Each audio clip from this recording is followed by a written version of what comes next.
Suami pakai uang korupsi untuk pelakor, aku dihina tak berguna, akhirnya dia dapat kado rompi tahanan. Jarum jam di dinding kamar mandi menunjukkan pukul 3.45 pagi. Dunia masih terlelap dalam kegelapan, tetapi bagiku, ini adalah satu-satunya waktu di mana aku bisa bernapas sebagai diriku yang sebenarnya.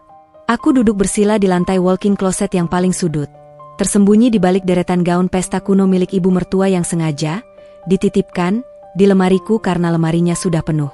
Di pangkuanku, sebuah laptop tipis berwarna hitam matte menyala redup. Layarnya menampilkan deretan angka yang bisa membuat orang awam sakit kepala. Neraca keuangan sebuah perusahaan tambang multinasional yang sedang diaudit oleh firmaku.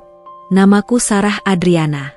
Di dunia luar, tepatnya di gedung pencakar langit Sudirman, aku dikenal sebagai The Ice Auditor. Spesialisasiku adalah menemukan Rp1 uang haram yang disembunyikan di antara tumpukan jerami transaksi fiktif.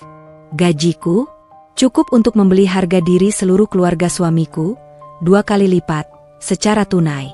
Namun, di rumah ini, di perumahan elit Bintaro yang cicilannya masih megap-megap dibayar suamiku, aku hanyalah Sarah.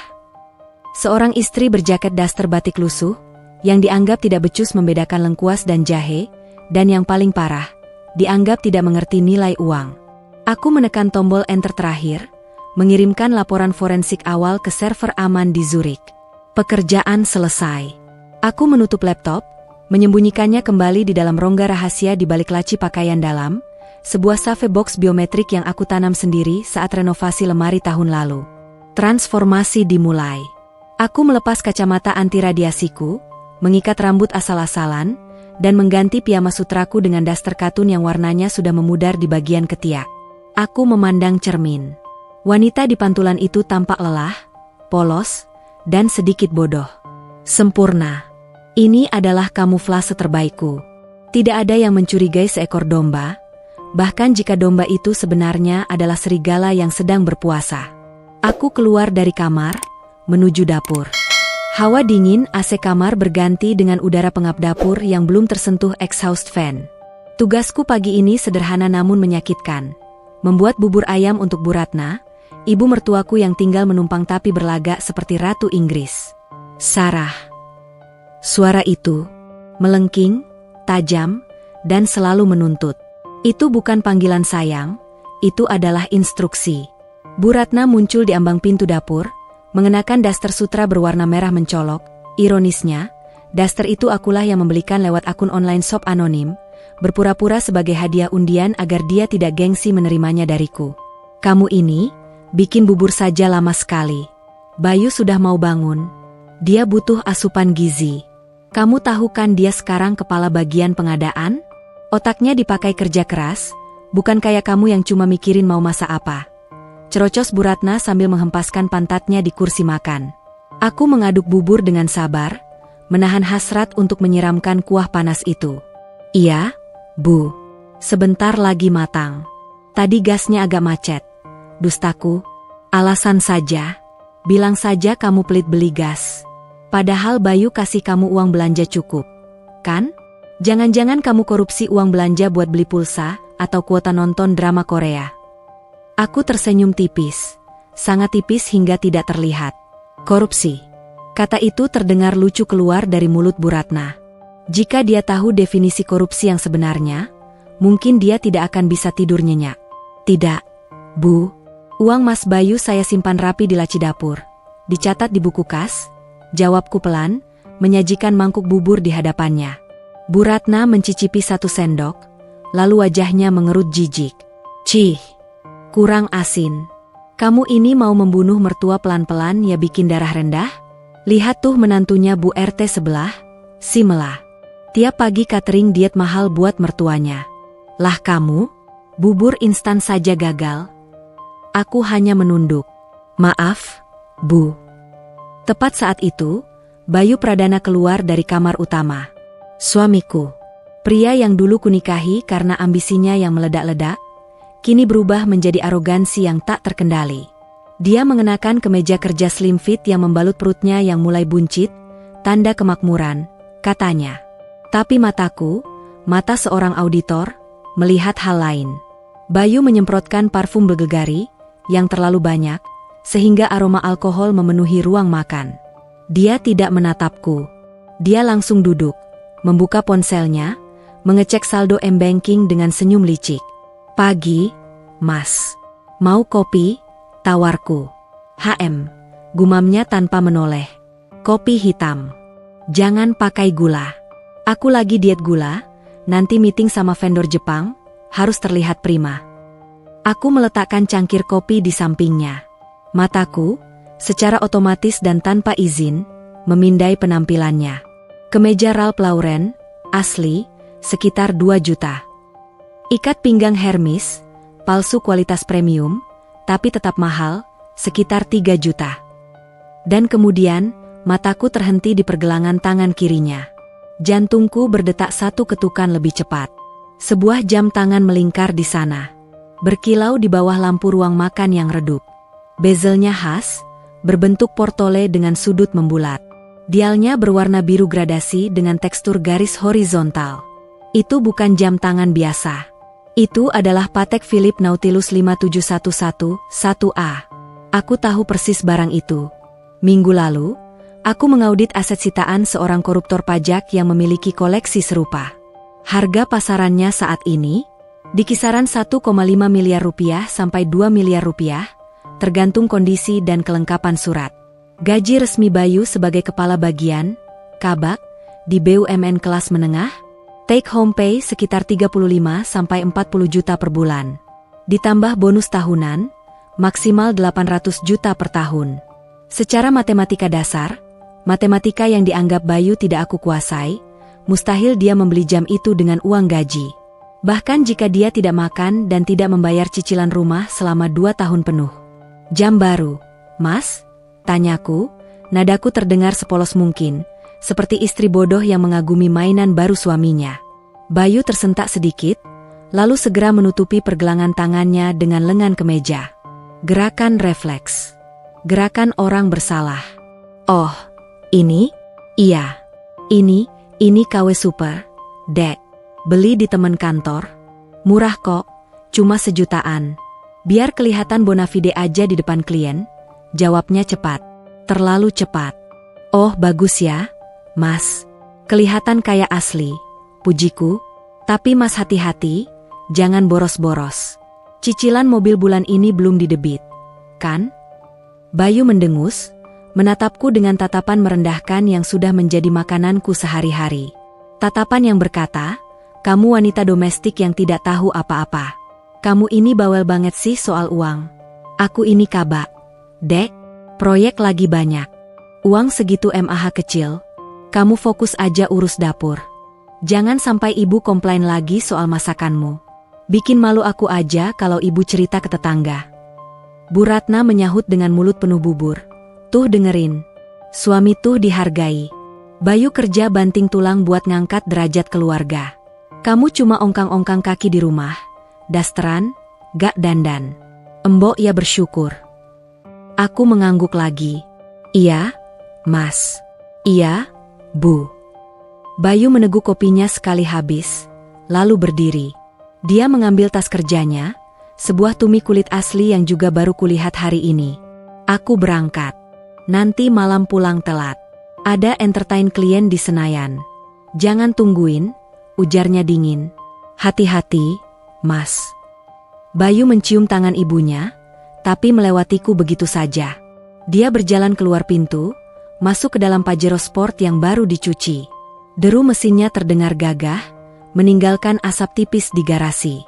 Sepeninggal mereka, keheningan kembali menyelimuti rumah. Aku berdiri mematung di meja makan, menatap sisa kopi di cangkir Bayu. 1,5 miliar di pergelangan tangan. Mengaku barang KW seharga 1 juta. Proyek pengadaan yang lagi banyak. Dan entertain klien sampai larut malam. Aku bukan hanya seorang istri yang cemburu. Aku adalah auditor. Dan di kepalaku, lonceng peringatan berbunyi nyaring seperti sirine kebakaran. Ada fraud. Ada ketidakwajaran dalam laporan keuangan rumah tangga ini. Bayu pikir dia pintar menyembunyikan bangkai. Tapi dia lupa satu hal. Dia menikahi wanita yang pekerjaannya adalah mencium bau bangkai yang terkubur di bawah tumpukan dokumen rahasia negara. Aku merogoh saku dasterku, mengeluarkan ponsel yang kurekam diam-diam sejak tadi. Aku memutar ulang videonya, melakukan zoom in pada pergelangan tangan Bayu. Resolusi kameraku cukup tinggi untuk menangkap detail kecil di dial jam itu. Tidak ada cacat pada font tulisan Patek Philippe. Pantulan cahayanya sempurna. Itu bukan barang KW. Neraca ini tidak seimbang. Mas, bisikku pada layar ponsel. Ada kredit yang masuk tanpa debit yang jelas. Dan aku akan mencari tahu sumber dananya. Aku tersenyum dingin. Hari ini, aku tidak akan hanya mencuci piring dan menyapu lantai. Hari ini, audit investigasi resmi dibuka. Malam itu, ruang keluarga kami yang biasanya hening berubah menjadi panggung drama picisan. Bu Ratna duduk di sofa kulit sintetis, yang kulitnya mulai mengelupas di bagian lengan, sambil membolak-balik majalah gaya hidup edisi lama. Aku sedang melipat pakaian kering di karpet, peran yang sudah kukuasai dengan sempurna, istri penurut yang tidak mengganggu pemandangan. Bayu baru saja pulang, sedikit lebih awal dari biasanya. Wajahnya merah padam, bukan karena marah, tetapi karena euforia alkohol sisa entertain klien. Bau wine murahan dan rokok bercampur dengan parfum mahalnya, menciptakan aroma yang bagiku adalah bau kebohongan. Jadi, Bayu, suara Bu Ratna memecah keheningan, nadanya mendesak. Minggu depan ibu ulang tahun yang ke-55. Ingat, kan? Bayu melonggarkan dasinya, melempar tas kerjanya ke meja kaca dengan bunyi gedebuk yang berat. Ingat dong, Bu. Masa anak berbakti lupa ulang tahun ibunya? Kenapa? Ibu mau kado apa? Tas lagi? Atau perhiasan? Bu Ratna menutup majalahnya dengan dramatis. Bukan barang, Bayu. Ibu mau pesta. Pesta perayaan di hotel. Teman-teman arisan ibu, si Jeng Marni dan gengnya itu, baru saja merayakan ultah di hotel mulia. Mewah sekali, Bayu. Ada live music, makanannya buffet internasional. Ibu nggak mau kalah. Kalau ibu cuma syukuran tumpengan di rumah, mau ditaruh di mana muka ibu? Aku berhenti melipat ke meja Bayu sejenak. Mataku tetap tertuju pada kain, tapi telingaku merekam setiap detail. Hotel mulia. Untuk pesta pensiunan yang isinya hanya pamer tas KW dan gosip tetangga, estimasi biaya konservatif untuk private room dan buffet di sana setidaknya 50-70 juta rupiah untuk 50 orang. Itu setara dengan 3 bulan gaji pokok Bayu yang dilaporkan di SPT. Hotel mulia? Bayu tertawa, suara tawanya berat dan sombong. Kecil itu, Bu, atur saja. Ibu mau undang siapa? Seluruh RT juga boleh. Biar mereka lihat anak ibu sukses. Nah, ini baru anak ibu. Bu Ratna bertepuk tangan girang seperti anak kecil yang dijanjikan permen. Tapi Bayu, ibu butuh uang mukanya sekarang. Besok ibu mau booking tempat sama Jeng Marni. Kamu tahu kan, birokrasinya ribet kalau harus nunggu transferan kamu yang kadang nyangkut itu. Alasan klasik, transferan nyangkut. Padahal, Bu Ratna hanya ingin memegang uang tunai agar bisa dipamerkan saat membayar. Atau lebih parah, dia ingin menghindari jejak mutasi rekening karena dia tahu, secara teknis, dia adalah pensiunan yang tidak punya penghasilan besar. Menerima transferan puluhan juta secara rutin bisa memicu red flag di sistem perbankan. Tanpa sadar, naluri Bu Ratna melindunginya dari radar PPATK, tapi itu tidak akan melindunginya dariku. Bayu merogoh tas kerjanya. Tas tumi kulit itu terbuka, dan di bawah cahaya lampu kristal gantung yang redup, aku melihatnya. Bukan dompet, tapi sebuah amplop coklat tebal yang ujungnya sudah disobek kasar. Bayu mengeluarkan 2 ikat uang pecahan Rp100.000. Uang itu masih terikat pita kertas putih berlogo Bank BUMN. Segar. Renyah. Bau tinta uang baru seketika menguar di udara, aroma yang bisa memabukkan bagi orang miskin moral, tapi bagiku, itu adalah aroma bukti forensik. Pluk. Bayu melempar 2 gepok uang itu ke pangkuanku. Uang 20 juta rupiah mendarat di atas tumpukan setrikaan. Nih, Dek, ujar Bayu santai, seolah dia baru saja melempar uang receh parkir. Pegang dulu buat DP gedung ibu besok. Sisanya nanti aku minta sekretarisku urus invoice-nya. Aku mematung. Tanganku gemetar, bukan karena takut, tapi karena lonjakan adrenalin.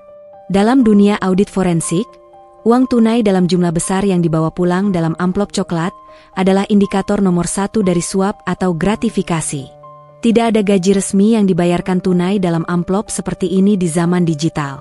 Ini uang panas, uang proyek, uang haram. Jika aku menyentuh uang ini, menyimpannya di dompetku, atau menggunakannya untuk bertransaksi atas namaku, aku menjadi accomplice. Aku menjadi bagian dari pencucian uang pasif. Sidik jariku akan ada di sana. Otakku berputar cepat. Aku harus menolak, tapi dengan cara yang sesuai dengan karakter istri bodoh. Aku mundur perlahan, membiarkan uang itu jatuh dari pangkuanku ke karpet. Loh, kok dijatuhin? Bentak Bu Ratna, matanya melotot melihat uang merah berserakan di lantai. Maaf, Mas, suaraku bergetar, aku memasang wajah panik. Aku takut pegang uang sebanyak ini tunai. Mas, nanti kalau hilang gimana? Di rumah ini kan kuncinya sering macet. Atau kalau ada tuyul? Aku nggak berani tanggung jawab. Mas, tolong Mas Bayu atau Ibu saja yang pegang. Aku transfer saja kalau buat belanja sayur. Hening sejenak. Bayu dan Bu Ratna saling pandang, lalu ledakan tawa menghina memenuhi ruangan.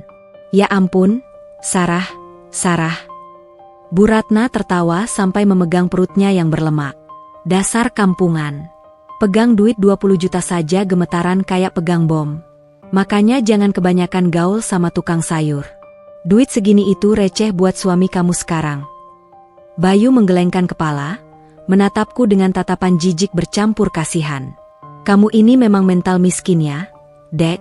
Dikasih kepercayaan pegang duit malah takut tuyul. Ini zaman modern. Mana ada tuyul? Ya sudah, sini. Bayu memungut uang itu dengan kasar, lalu menyerahkannya langsung ke tangan ibunya. Nih, Bu. Ibu pegang sendiri saja. Besok ibu langsung setor atau bayar ke hotelnya. Jangan kasih ke Sarah. Nanti dia malah pingsan lihat duit banyak. Iya, mending ibu yang pegang. Aman. Daripada sama istri kamu yang plonga-plongo ini, bisa-bisa duitnya dipakai beli panci murah. Cibir Bu Ratna sambil mengelus gepokan uang itu dengan penuh nafsu. Dia mencium bau uang itu. Wangi kesuksesan anakku. Aku menunduk, menyembunyikan senyum dingin yang mulai terukir di bibirku. Bagus. Peganglah. Tinggalkan sidik jari dan DNA kalian di setiap lembar uang kotor itu. Maaf ya, Bu. Saya memang gak bakat pegang uang besar. Cicitku pelan, kembali melipat baju. Malam semakin larut. Bu Ratna masuk ke kamarnya dengan hati riang, mendekap uang itu seolah itu adalah cucu kesayangannya. Bayu, yang sudah terlalu mabuk kemewahan semu, tertidur di sofa dengan mulut terbuka. Pukul 2 pagi. Rumah kembali sunyi. Aku keluar dari kamar dengan langkah tanpa suara. Aku tahu kebiasaan Bu Ratna. Dia orang yang ceroboh. Dia pasti menaruh uang itu di laci meja riasnya yang kuncinya sudah rusak, karena dia merasa aman di rumah anaknya sendiri. Aku menyelinap masuk ke kamar Bu Ratna. Dengkurannya terdengar seperti gergaji mesin. Di meja rias, di samping toples bedak dan krim malam abal-abal, tergeletak amplop coklat itu. Dia bahkan tidak repot-repot menyembunyikannya.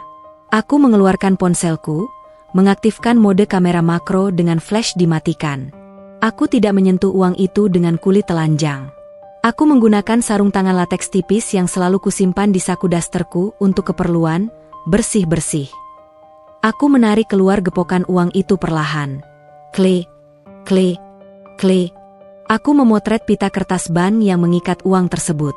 Di sana tertera kode cap tanggal penarikan dan kode cabang bank. Bank BNI Cabang Kramat Raya. Penarikan, 12 Oktober 2023. Teller ID, TR098. Ini adalah Holy Grail. Dengan kode ini, aku bisa melacak siapa yang melakukan penarikan. Bayu tidak mungkin menariknya sendiri dari rekening gajinya, karena itu akan tercatat. Uang ini pasti ditarik oleh pihak ketiga, vendor atau penyuap, dan diserahkan tunai kepada Bayu. Lebih detail lagi, aku memotret nomor seri acak dari beberapa lembar uang di bagian atas, tengah, dan bawah. Uang baru biasanya memiliki nomor seri yang berurutan. Jika uang ini berasal dari Bank Indonesia yang baru didistribusikan ke bank tertentu, pelacakannya akan sangat mudah bagi auditor sepertiku yang punya akses ke data cash flow perbankan nasional. Setelah 10 foto beresolusi tinggi tersimpan di folder terenkripsi di ponselku, aku mengembalikan uang itu ke posisi semula. Persis seperti sedia kala. Sedikit miring ke kiri, dengan ujung amplop yang terlipat tidak rapi. Aku kembali ke kamarku, menatap Bayu yang masih mendengkur di sofa. Dia pikir dia melempar rezeki ke wajahku. Padahal, dia baru saja melempar nomor antrean penjara ke wajah ibunya sendiri. Selamat ulang tahun, Bu Ratna, bisikku dalam hati. Hadiah dariku sedang diproses. Dan percayalah, ini akan jauh lebih meriah daripada pesta di hotel mulia. Aku menutup pintu kamar, membiarkan mereka tidur nyenyak di atas tumpukan dinamit yang sumbunya baru saja kunyalakan. 3 hari setelah insiden uang tunai di amplop coklat, rumah terasa tenang secara artifisial. Bu Ratna sibuk menelepon catering dan dekorator untuk pestanya, sementara Bayu semakin sering pulang larut dengan alasan lembur akhir tahun. Bagiku, ketenangan ini adalah waktu terbaik untuk melakukan deep dive. Pagi itu, setelah Bayu berangkat dan Bu Ratna pergi ke pasar, dijemput oleh sopir taksi online karena dia merasa terlalu elit untuk naik ojek, aku duduk di meja makan dengan laptopku.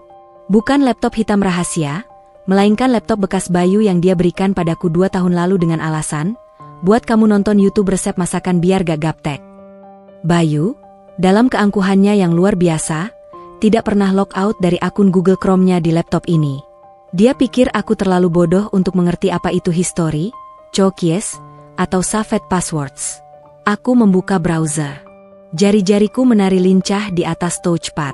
Aku tidak mencari situs porno atau chat mesra. Itu amatir. Aku mencari sesuatu yang lebih mematikan, jejak aliran dana digital. Aku mengakses internet banking Bayu. Passwordnya tersimpan otomatis. Betapa cerobohnya. Layar menampilkan mutasi rekening 3 bulan terakhir. Mataku memindai setiap baris transaksi dengan kecepatan seorang auditor senior yang terbiasa memeriksa ribuan baris data per jam. Debit, cicilan rumah, 12 juta. Wajar. Debit, kartu kredit, 8 juta. Sedikit bengkak, tapi masih masuk akal untuk gaya hidupnya yang sok kaya. Debit, transfer ke ibu, 5 juta. Rutin. Uang jajan ratu. Mataku terhenti di satu pola transaksi yang ganjil. Ada transfer berulang setiap tanggal 15 dan 30. Nominalnya bervariasi, kadang 5 juta, kadang 7,5 juta, bahkan pernah 15 juta.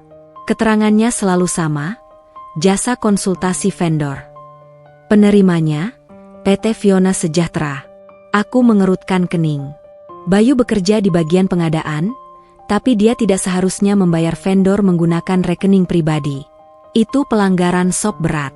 Kecuali vendor ini bukan vendor perusahaan, melainkan vendor kebutuhan biologisnya. Aku membuka tab baru. Mengakses database Direktorat Jenderal Administrasi Hukum Umum, AHU, Kemenkumham. Ini adalah akses publik yang sering diabaikan orang awam, tapi merupakan tambang emas bagi auditor. Aku mengetik nama perusahaan, PT Fiona Sejahtera. Hasil pencarian muncul dalam hitungan detik.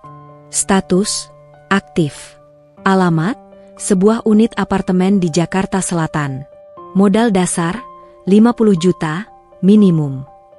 Bidang usaha, KBLI perdagangan eceran kosmetik dan pakaian. Dan yang paling penting, Direktur Utama pemegang saham tunggal, Fiona Anggraini. Aku tersenyum miris. Jasa konsultasi vendor untuk perusahaan kosmetik? Bayu, kamu bahkan tidak berusaha menyamarkannya dengan pintar. Kamu menggunakan entitas hukum abal-abal untuk mentransfer uang jajan ke selingkuhanmu, supaya terlihat seperti transaksi bisnis jika diperiksa sekilas. Ini bukan sekadar perselingkuhan. Ini adalah pencucian uang skala mikro.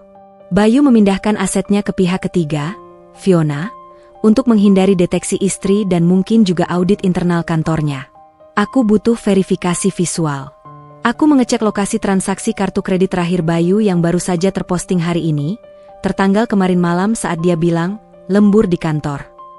Lokasi, La Moda, Plaza Indonesia. Pukul 19.45 waktu Indonesia Barat.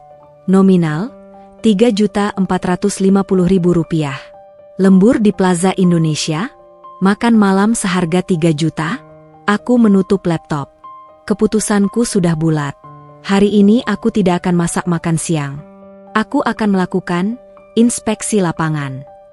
2 jam kemudian, aku sudah berada di Plaza Indonesia. Tentu saja, aku tidak memakai daster. Aku mengenakan setelan blazer kasual, kacamata hitam besar, dan masker medis. Penyamaran standar tapi efektif. Aku bukan lagi Sarah si istri kumuh. Aku adalah Sarah, wanita asing di keramaian. Aku tahu Bayu. Dia makhluk kebiasaan. Jika dia menyukai satu tempat, dia akan kembali ke sana untuk memamerkan kekuasaannya. Dan benar saja, insting auditorku tidak pernah salah. Dari lantai 2, aku melihatnya. Bayu sedang duduk di cafe open space di lantai dasar. Dia tidak sendirian. Di hadapannya duduk seorang wanita muda. Cantik, harus kuakui. Rambutnya lurus panjang. Kulitnya putih perawatan klinik mahal. Jenis kulit yang memakan biaya jutaan per bulan. Uang yang mungkin diambil dari jatah belanja dapurku. Dia mengenakan gaun tanpa lengan yang memamerkan tas Gucci Marmont di pangkuannya. Itu pasti Fiona. Sang direktur utama PT Fiona Sejahtera. Aku mengamati interaksi mereka dari balik railing kaca. Tidak ada laptop atau berkas pekerjaan di meja. Hanya ada 2 gelas iced coffee mahal dan piring dessert. Bayu tertawa lepas, jenis tawa yang sudah lama hilang dari rumah kami. Tangannya terulur, menyentuh pipi Fiona, lalu menyelipkan rambut wanita itu ke belakang telinga. Gestur yang intim, gestur kepemilikan. Dadaku terasa sesak. Bukan karena cemburu buta, tapi karena rasa pengkhianatan yang mendalam terhadap investasiku. Aku telah menginvestasikan 5 tahun hidupku, kesabaranku, dan masa mudaku untuk pria ini. Aku mendampinginya saat dia masih staf biasa, saat dia belum punya jam tangan Patek Philippe atau selingkuhan glowing. Dan inilah dividen yang kudapat, 0. Tiba-tiba, Bayu mengeluarkan sesuatu dari saku jasnya. Sebuah kotak kecil berwarna merah marun. Kotak perhiasan. Fiona menutup mulutnya, berpura-pura terkejut, padahal dia pasti sudah meminta ini sebelumnya. Bayu membuka kotak itu. Sebuah kalung berlian berkilau di sana. Fiona memeki girang, lalu Bayu berdiri, berjalan ke belakang wanita itu, dan memakaikan kalung itu di leher jenjangnya. Fiona menoleh, mencium pipi Bayu di depan umum. Orang-orang di sekitar mereka cuek, menganggap mereka pasangan bahagia yang serasi. Tidak ada yang tahu bahwa pria itu membeli kalung tersebut dengan uang hasil markup aspal jalanan, atau beton jembatan yang mungkin akan retak dalam 5 tahun. Aku mengeluarkan ponselku. Kali ini, aku tidak hanya memotret. Aku merekam video. Aku merekam semuanya. Ciuman itu, kalung itu, dan yang paling penting, wajah mereka yang terlihat sangat jelas. Saat aku sedang merekam, sebuah notifikasi muncul di layar ponselku. Pesan WhatsApp dari Bu Ratna. Sarah, kamu di mana? Ibu sudah pulang. Kok rumah kosong? Makan siang mana? Kamu ini keluyuran terus. Awas ya kalau Bayu pulang kamu belum ada, ibu adukan kamu. Aku membaca pesan itu sambil menatap Bayu yang sedang memegang tangan Fiona. Kontras ini begitu memuakan hingga membuatku ingin muntah. Di satu sisi, aku diperlakukan seperti pembantu yang harus siap sedia 24 jam. Di sisi lain, uang suamiku, yang seharusnya menjadi hakku, mengalir deras ke leher wanita lain. Aku tidak menangis. Air mataku sudah kering. Yang tersisa hanyalah kalkulasi dingin. Kalung itu, taksiran kasarku sekitar 25 juta rupiah. Ditambah tas Gucci 30 juta. Ditambah biaya hidup apartemen yang kulihat di data AHU. Total aset yang dilarikan ke Fiona, nomine, mungkin sudah mencapai ratusan juta. Aku mematikan rekaman. Menyimpannya di folder cloud bernama Case File BP 2023. Nikmatilah selagi bisa, Mas, gumamku pelan. Suaraku terdengar asing bahkan di telingaku sendiri. Makanlah kue mahal itu. Belilah berlian itu. Karena sebentar lagi, kamu tidak akan mampu membeli nasi bungkus sekalipun. Aku berbalik, meninggalkan Plaza Indonesia dengan langkah tegap. Aku tidak akan pulang untuk menangis. Aku akan pulang untuk menyusun gugatan harta gono gini dan laporan tindak pidana pencucian uang. Di dalam taksi menuju rumah, aku membuka aplikasi notes di ponselku. Aku mulai mengetik daftar baru. Daftar target eksekusi. Bekukan aset likuid, rekening bersama, identifikasi aset tetap yang disembunyikan atas nama Fiona, amankan bukti gratifikasi proyek dari laptop Bayu, persiapkan panggung kematian, diulang tahun Bu Ratna. Denting notifikasi pesan Bu Ratna kembali berbunyi. Hai Jao, kamu punya mulut gak sih? Aku mengetik balasan singkat, kali ini tanpa rasa takut sedikit pun. Maaf, Bu. Lagi belanja bahan spesial buat ulang tahun Ibu. Nanti saya masak enak. Send. Bahan spesial itu adalah racun berbunga bangkai bernama kebenaran, Bu. Dan aku akan menyajikannya dingin, tepat di hari bahagiamu. Permainan ini baru saja dimulai, dan kali ini, wasitnya adalah aku. Maret selalu menjadi bulan yang menyenangkan bagi orang-orang sepertiku, tetapi menjadi bulan neraka bagi orang-orang seperti Bayu. Musim pelaporan SPT tahunan pajak. Di kantor, aku biasa memimpin tim untuk membedah laporan pajak perusahaan konglomerat, mencari celah teks avoidansi yang legal maupun teks evasion yang kriminal. Tapi di rumah ini, aku harus berpura-pura bahwa singkatan NPWP saja membuatku bingung. Malam itu, Bayu duduk di ruang kerja mininya, sebuah sudut di bawah tangga yang dia sebut home office, lengkap dengan kursi gaming norak yang harganya bisa membiayai makan satu kampung. Dia terlihat frustrasi menatap layar laptop kantornya. Tumpukan struk dan faktur berserakan di meja. Ini adalah celah masukku. Aku datang membawa nampan berisi teh hijau hangat. Langkahku pelan, ragu-ragu, tipikal istri yang takut mengganggu suami penting yang sedang bekerja. Mas, panggilku lirih. Bayu tidak menoleh. Apa? Jangan ganggu dulu. Aku lagi pusing ngurusin data pajak. Orang keuangan kantor minta data pribadi, ribet banget. Itu dia, Mas. Aku meletakkan teh di ujung meja dengan tangan sedikit gemetar, akting yang kusempurnakan di depan cermin tadi sore. Tadi siang aku ketemu Bu RT. Katanya sekarang orang pajak galak-galak. Mas, kalau salah lapor dikit aja, dendanya bisa ratusan juta. Terus bisa disita rumahnya. Bayu mendengus, akhirnya menoleh dengan tatapan meremehkan. Bu RT itu tahu apa sih? Paling dia cuma nakut-nakutin ibu-ibu arisan biar pada bayar iuran sampah. Tapi Mas, aku memasang wajah semakin panik. Aku takut. Rumah ini kan atas nama Mas Bayu. Mobil juga. Kalau nanti diperiksa gimana? Aku nggak ngerti cara lapornya. Mas, apa Mas mau aku bantu rapihin struk-struknya? Biar Mas tinggal isi angkanya? Aku takut banget kalau kita didenda. Mas, sayang uangnya. Bayu menatapku, lalu menatap tumpukan kertas kusut di mejanya. Dia benci administrasi.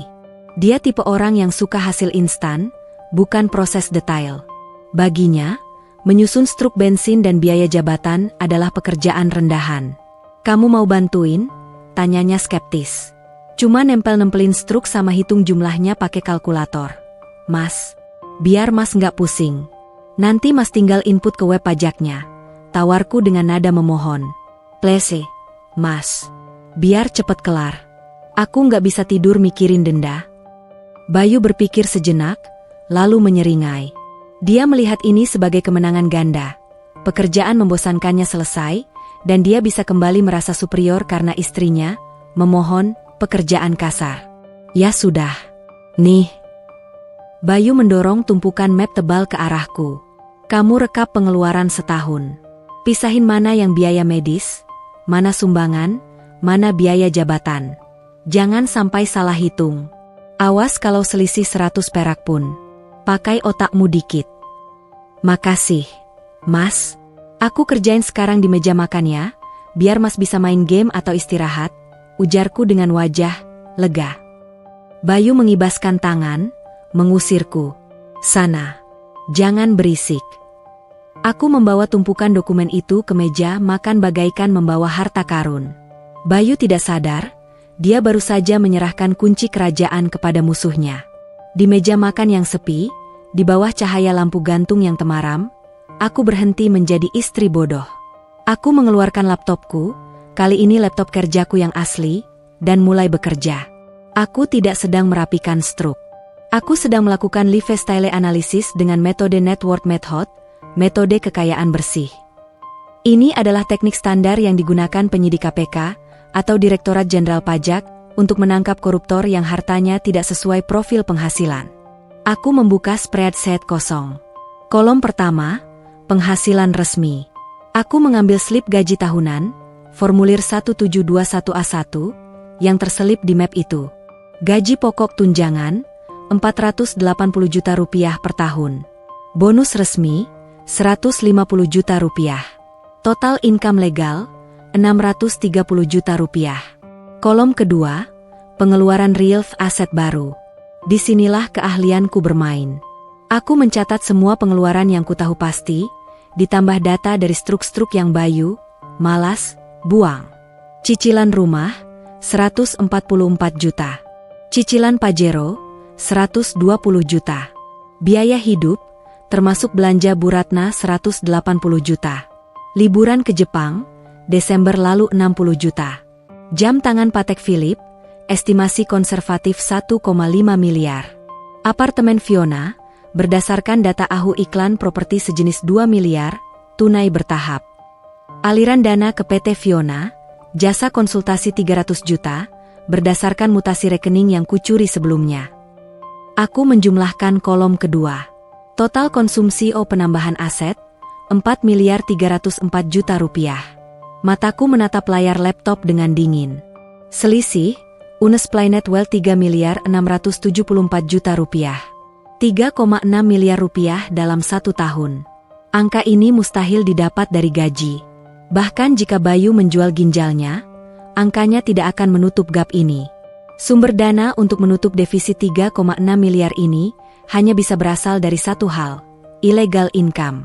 Suap, kickback proyek, atau markup anggaran pengadaan. Dan bukti fisiknya ada di tanganku. Di antara tumpukan struk bensin yang tidak penting, aku menemukan beberapa lembar invoice yang menarik. Invoice dari vendor fiktif yang pernah kudengar namanya di berita kasus korupsi tahun lalu. Bayu rupanya cukup bodoh untuk menyimpan kopi dokumen proyek di tas pribadinya. Kamu seceroboh itu, Mas? Gumamku sambil memindai invoice tersebut dengan aplikasi scanner di ponselku. Tiba-tiba, suara langkah kaki terdengar. Aku dengan cepat meminimalkan jendela spreadsheet auditku dan membuka Excel sederhana berisi daftar belanja sayur. Bayu muncul, membawa gelas kosong. Dia berjalan ke kulkas. Udah kelar belum? Lama banget kayak siput. Cemoohnya sambil menuang air dingin. Dikit lagi, Mas. Ini aku lagi hitung total sumbangan, biar bisa ngurangin pajakan, jawabku polos. Bayu tertawa meremehkan. Halah, sumbangan receh ke masjid nggak ngaruh banyak. Yang penting itu masukin biaya jabatan maksimal. Kamu ngerti nggak sih? Iya, Mas. Aku ikutin panduan di Google kok, kataku. Bayu mendekat, berdiri di belakangku. Jantungku berdegup kencang. Jika dia melihat tab yang diminimalkan di bawah, tamat riwayatku. Dia mencondongkan tubuh, bau napasnya yang beraroma rokok menerpa wajahku. Angkanya jangan sampai salah, bisiknya tepat di telingaku, nadanya mengancam. Kalau sampai aku dapat surat cinta dari kantor pajak gara-gara kamu salah input, abis kamu. Aku menoleh, memberikan senyum terbaikku, senyum ketakutan yang dia sukai. Iya, Mas. Aku teliti kok. Mas tenang aja. Dia menepuk kepalaku kasar, seperti menepuk anjing peliharaan. Bagus. Istri itu gunanya ya begini. Bantuin hal-hal sepele biar suami bisa fokus cari duit gede. Bayu kembali ke home office-nya. Begitu dia pergi, aku kembali membuka data auditku. Aku menyimpan file itu dengan nama samaran, resep opor ayam spesial XLSX, dan mengunggahnya ke cloud pribadiku yang terenkripsi. Malam ini, aku mendapatkan lebih dari sekadar data pajak. Aku mendapatkan peta kejahatan. Aku sekarang memiliki bukti bahwa pengeluaran Bayu melebihi penghasilannya sebesar 500%. Dalam hukum pembuktian terbalik kasus korupsi atau pencucian uang, beban pembuktian ada pada terdakwa. Bayu harus menjelaskan dari mana dia mendapatkan 3,6 miliar itu. Dan dia tidak akan bisa menjelaskannya tanpa mengakui kejahatannya. Aku membereskan kertas-kertas di meja. Aku menyusun laporan pajak palsu untuk Bayu, laporan yang angkanya sudah kumanipulasi agar terlihat aman dan wajar, menyembunyikan aset-aset gelapnya. Kenapa? Karena aku ingin dia merasa aman. Aku ingin dia terus menimbun harta haram itu.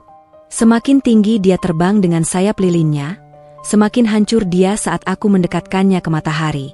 Aku menatap tumpukan kertas itu untuk terakhir kalinya. Laporan selesai, Mas. Kamu aman dari kantor pajak tahun ini. Tapi kamu tidak akan selamat dari audit istri sendiri. Aku mematikan laptop. Besok, aku akan mulai bergerak ke target aset fisik. Aku perlu memastikan apartemen Fiona dan sertifikat-sertifikat tanah yang mungkin disembunyikan Bayu tidak akan bisa dijual saat bom ini meledak. Saatnya bermain dengan notaris. Dalam dunia pencucian uang, properti adalah tempat persembunyian favorit para amatir.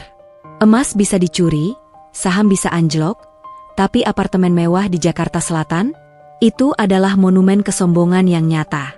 Siang itu, aku tidak berada di pasar seperti pamitku pada Bu Ratna. Aku duduk di sebuah kantor notaris di kawasan Menteng, ruangan yang dingin dengan aroma kertas tua dan kayu mahoni. Di hadapanku duduk Reza, notaris senior yang juga teman kuliahku dulu, salah satu dari sedikit orang yang tahu identitas asliku. Lo yakin mau ngelakuin ini, Sar? Tanya Reza sambil membolak-balik berkas yang kubawa. Ini berisiko. Kalau Bayu sadar apa yang dia tanda tangani, dia bisa nuntut pembatalan. Aku menyesap Earl Grey hangat dengan tenang.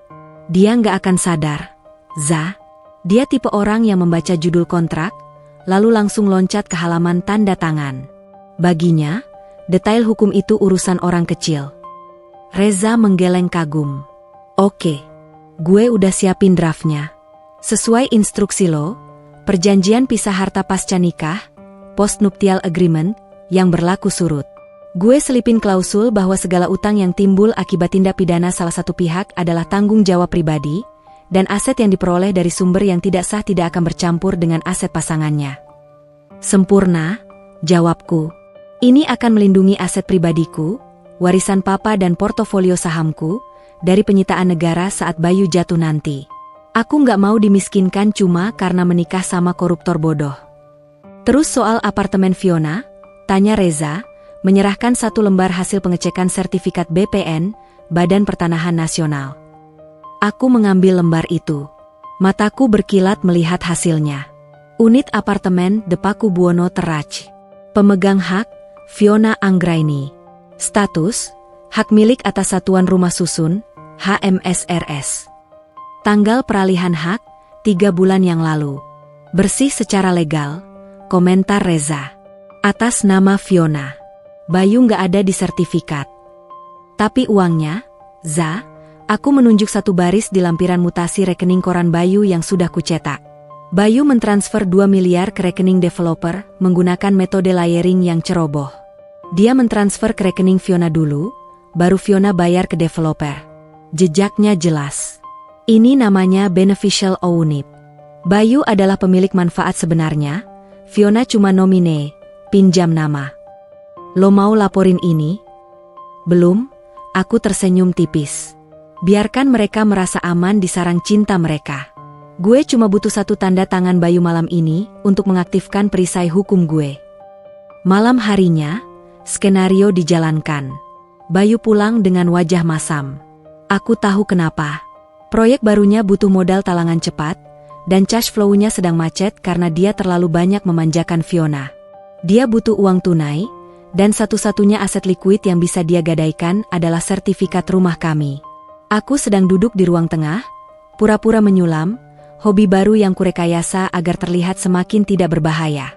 Dek, panggil Bayu, nadanya sedikit lebih lunak dari biasanya. Tanda bahaya. Dia pasti mau minta sesuatu. Ya, Mas. Bayu duduk di sampingku, meletakkan map tebal berlogo bank swasta. Besok orang ban mau datang. Aku mau top up kredit rumah kita. Buat modal proyek jembatan di Sumatera. Untungnya gede banget. Dek, nanti kalau cair, kamu aku beliin mobil baru deh. Brio atau apalah yang kecil. Janji manis palsu. Mobil baru? Paling mobil bekas taksi yang dicat ulang. Loh, kok kredit lagi? Mas? Tanyaku dengan wajah cemas yang terukur. Kan cicilan yang lama belum lunas. Nanti bayarnya gimana? Kamu tuh bawel banget sih. Bentaknya pelan, tapi segera menahan diri. Dia butuh tanda tanganku. Dengerin ya, ini bisnis. High risk, high return. Kamu tinggal tanda tangan aja persetujuan istri. Gampang. Aku menunduk, memainkan jarum sulamku. Tapi mas, kemarin aku baca di grup wa ibu-ibu pengajian. Katanya kalau suami ada utang macet, istri bisa ikut di penjara kalau nggak ada perjanjian pisah harta. Aku takut, mas. Aku nggak mau masuk penjara. Bayu tertawa meremehkan. Grup wa lagi. Kamu ini gampang banget dibodohin berita hoax. Nggak ada istri di penjara gara-gara utang suami. Tapi aku takut, mas. Suaraku meninggi sedikit, akting histeris yang pas. Pokoknya aku nggak mau tanda tangan kalau nggak aman. Kecuali mas mau tanda tangan surat yang dibilang Bu Ustadzah kemarin. Bayu memutar bola matanya, frustrasi. Surat apaan lagi sih? Ribet banget. Dengan tangan gemetar, aku mengeluarkan map biru dari bawah meja. Di dalamnya ada draft buatan Reza tadi siang. Ini, mas. Kata Bu Ustadzah ini surat biar kalau mas usahanya sukses, pajaknya nggak kena ke aku yang pengangguran. Jadi mas bisa dapat untung lebih gede. Namanya apa ya? Pemisahan pajak atau apa gitu. Aku sengaja menggunakan istilah yang salah dan bodoh. Bayu, yang merasa dirinya ahli keuangan, langsung menyambar map itu. Dia melihat judulnya sekilas, Akta Perjanjian. Fontnya standar, bahasanya legalese, bahasa hukum, yang membosankan. Ini cuma formalitas biar pajak kamu nol, mas. Kan aku nggak kerja, tambahkan aku lagi. Bayu, yang otaknya sudah dipenuhi bayangan uang cair dari bank besok, tidak membaca pasal-pasal krusial di halaman 3 dan 4. Dia hanya melihat ini sebagai birokrasi konyol istrinya yang paranoid. Ya elah, kirain apaan? Cuma surat pernyataan pajak doang kan? Bayu mengambil pulpen mahalnya. Iya, mas. Tanda tangan di sini, di atas meterai, aku menunjuk kolom yang sudah kusiapkan. Tanpa membaca satu kalimat pun, tanpa menyadari bahwa dia sedang menandatangani pelepasan hak atas harta Gonogini dan membebaskanku dari segala tanggung jawab pidananya, Bayu membubuhkan tanda tangannya dengan mantap. Shred. Tanda tangan basah di atas meterai 10.000. Sah. Mengikat demi hukum. Udah kan? Puas? Bayu melempar map itu kembali padaku. Sekarang tanda tangan berkas bank ini. Cepetan. Aku mengambil berkas bank itu. Aku membubuhkan tanda tanganku dengan senyum lega. Bukan lega karena kreditnya akan cair, tapi lega karena surat kematian Bayu sudah ditandatangani oleh tangannya sendiri. Makasih ya, mas. Aku jadi tenang, ujarku manis, segera memeluk map biru itu erat-erat. Dasar perempuan ribet. Udah, siapin makan malam. Aku lapar, perintah Bayu, lalu kembali sibuk dengan ponselnya. Kemungkinan besar mengabari Fiona bahwa dana segar akan segera cair. Aku membawa map biru itu ke kamar. Aku menguncinya di dalam brankas rahasiaku. Malam itu, aku tidur sangat nyenyak di samping pria yang baru saja menyerahkan lehernya ke tiang gantungan. Dia berpikir dia baru saja mendapatkan modal proyek. Padahal, dia baru saja menandatangani surat cerai dan surat kebangkrutannya sekaligus. Besok pagi, Reza akan mendaftarkan akta ini ke pengadilan negeri. Dan saat palu hakim diketuk nanti, Bayu akan menyadari bahwa dia tidak memiliki hak sepeser pun atas aset yang kumiliki, dan aku tidak memiliki kewajiban sepeser pun atas utang yang dia buat. Dia akan jatuh sendirian. Dan aku akan menonton dari kursi VIP, bersih tanpa noda. Sekarang, tinggal satu langkah lagi sebelum eksekusi besar di pesta ulang tahun Bu Ratna. Aku perlu satu bukti fisik terakhir yang akan mempermalukan mereka secara sosial, bukan hanya secara hukum. Aku perlu rekaman suara pengakuan. Dan aku tahu persis bagaimana memancing Bu Ratna untuk mengatakannya. Keserakahan adalah bahan bakar yang paling efisien. Ia membakar logika, menghanguskan kehati-hatian, dan menyisakan abu kehancuran. Tugasku hari ini hanyalah memantik apinya. 2 hari menjelang pesta agung Bu Ratna, atmosfer di rumah terasa seperti di belakang panggung peragaan busana yang kacau. Kardus-kardus berisi dekorasi norak menumpuk di ruang tamu. Gaun sekuin emas, yang terlihat seperti kostum penyanyi dangdut tahun 90-an, tergantung mencolok di lemari kaca. Aku sedang menyetrika kain penutup kursi tamu, karena Bu Ratna bersikeras ingin mengadakan sesi foto keluarga eksklusif di rumah sebelum berangkat ke hotel. "Sarah," teriak Bu Ratna dari kamarnya. "Coba sini." Resleting belakang ibu macet. "Kamu ini kasih makan ibu apa sih kok ibu jadi gemukan?" Aku mematikan setrika, berjalan gontai menuju kamar sang ratu. Bu Ratna sedang berjuang memaksakan tubuhnya masuk ke dalam gaun emas itu. Lemak di punggungnya terjepit resleting. "Tahan napas, Bu," instruksiku sambil menarik resleting itu perlahan. Shred. Berhasil. Bu Ratna mematut diri di cermin, berputar-putar bangga. "Cantik kan? Ini bahan impor loh, Sarah. Harganya 15 juta. Bayu yang beliin lewat temennya, si Fiona itu. Fiona memang selera fashionnya bagus, gak kayak kamu yang taunya cuma daster pasar malam." Nama Fiona disebut lagi. Aku menahan diri untuk tidak mencekik lehernya dengan meteran jahit yang menggantung di leherku. "Iya, Bu. Cantik banget. Kayak artis," pujiku datar. Lalu, aku melempar umpan pertamaku. "Tapi Bu, sayang banget ya." Bu Ratna berhenti berputar. Alisnya yang disulam tebal bertaut. "Sayang apanya?" "Itu loh, Bu. Gaunnya udah semewah ini, emas berkilau. Nanti pas berangkat ke hotel, masa ibu turun dari Pajero lama Mas Bayu? Itu kan mobil operasional proyek, Bu.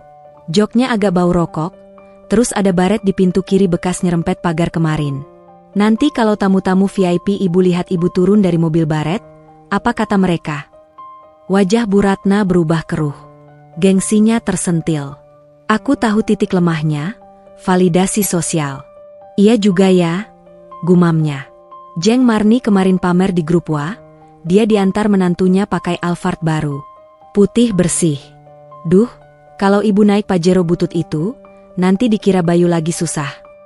Padahal Mas Bayu kan lagi sukses banget ya, Bu," kompori aku lagi, sambil pura-pura merapikan ujung gaunnya. "Kemarin aku dengar Mas Bayu teleponan sama orang. Katanya proyek jembatan untung miliaran. Masa beliin ibu mobil baru buat kado ulang tahun aja nggak bisa? Alphard atau CR-V turbo gitu, Bu? Kan cocok sama gaun emas ini." Mata Bu Ratna langsung berbinar. Api keserakahan telah menyala. "Benar kamu, Sarah. Tumben otakmu jalan," serunya. "Bayu itu pelit kalau nggak ditagih. Ibu harus ngomong sekarang. Pokoknya ibu mau mobil baru buat iring-iringan besok." Bu Ratna bergegas keluar kamar dengan gaun emasnya yang ketat, menyerbu Bayu yang baru saja duduk di teras sambil merokok. Aku mengikuti dari belakang, berhenti di balik tirai pintu tengah. Aku mengeluarkan ponselku, mengaktifkan aplikasi voice recorder dengan kualitas audio lossless. "Bayu," suara Bu Ratna menggelegar. Bayu tersedak asap rokoknya. "Uhuk. Apa sih, Bu?" Kaget aku. "Ibu nggak mau tahu. Besok pas berangkat ke hotel, ibu mau naik mobil baru. Malu sama Jeng Marni kalau naik Pajero kamu yang bawa apa itu." "Astaga, Bu," Bayu memijat pelipisnya. Dia terlihat stres. Dana talangan bank yang cair kemarin sebagian besar sudah dia transfer ke Fiona untuk membayar apartemen dan membeli tas-tas branded stok jualan Fiona. Likuiditasnya menipis. "Mobil baru itu mahal, Bu. Inden lagi. Mana keburu buat lusa?" "Alasan?" potong Bu Ratna. "Kamu kan kabak pengadaan.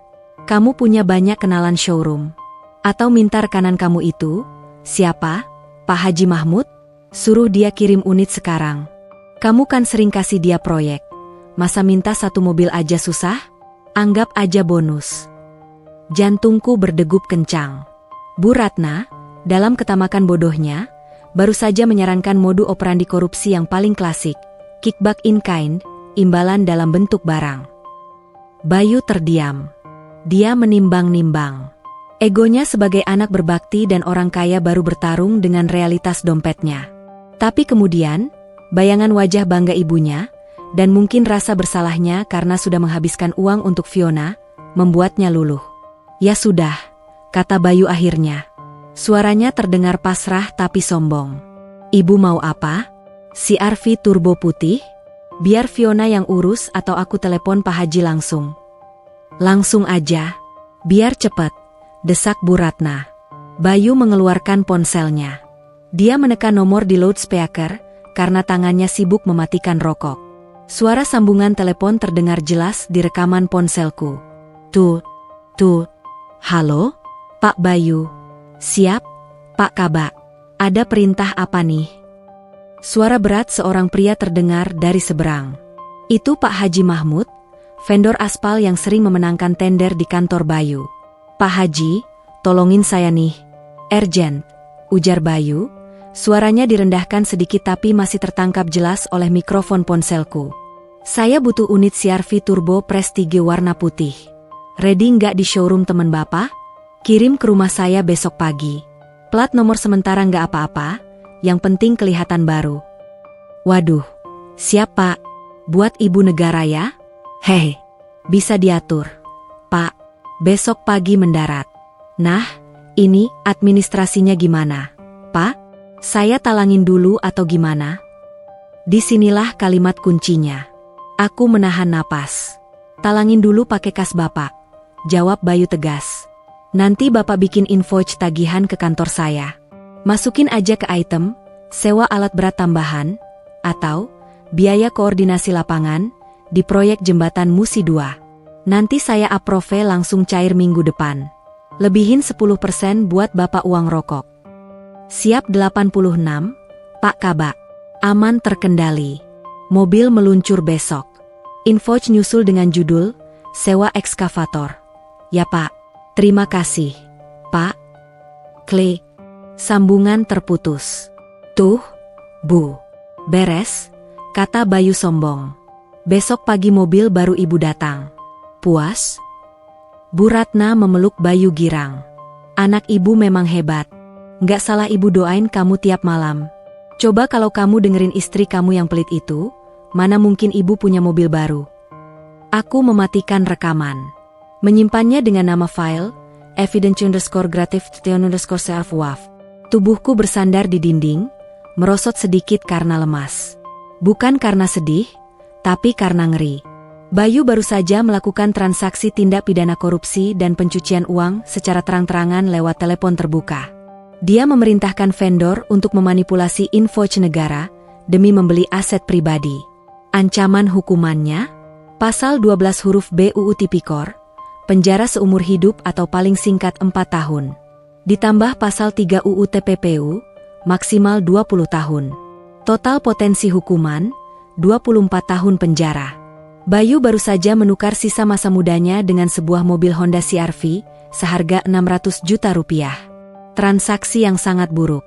Aku kembali ke dapur, pura-pura sibuk mencuci piring agar tidak dicurigai. Air keran mengalir deras, menyamarkan suara napasku yang memburu. Malam itu, aku tidak tidur.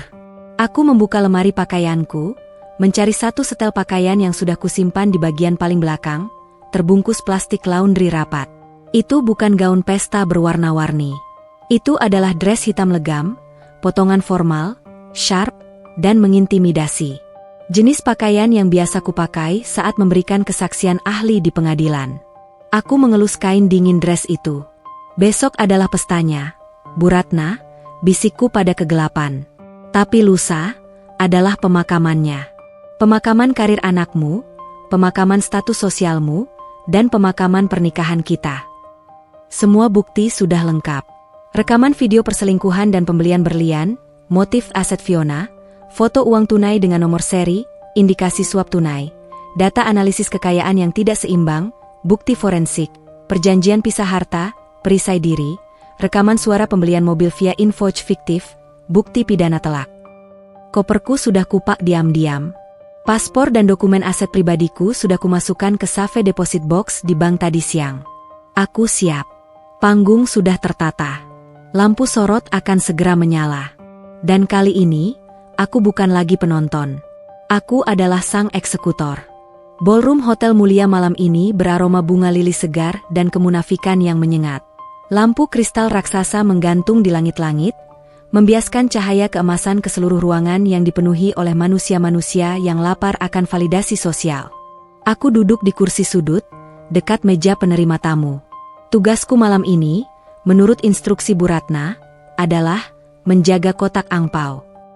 Sebuah posisi strategis yang menghina, menempatkanku setara dengan event organizer magang, bukan menantu tertua. Namun, aku tidak keberatan.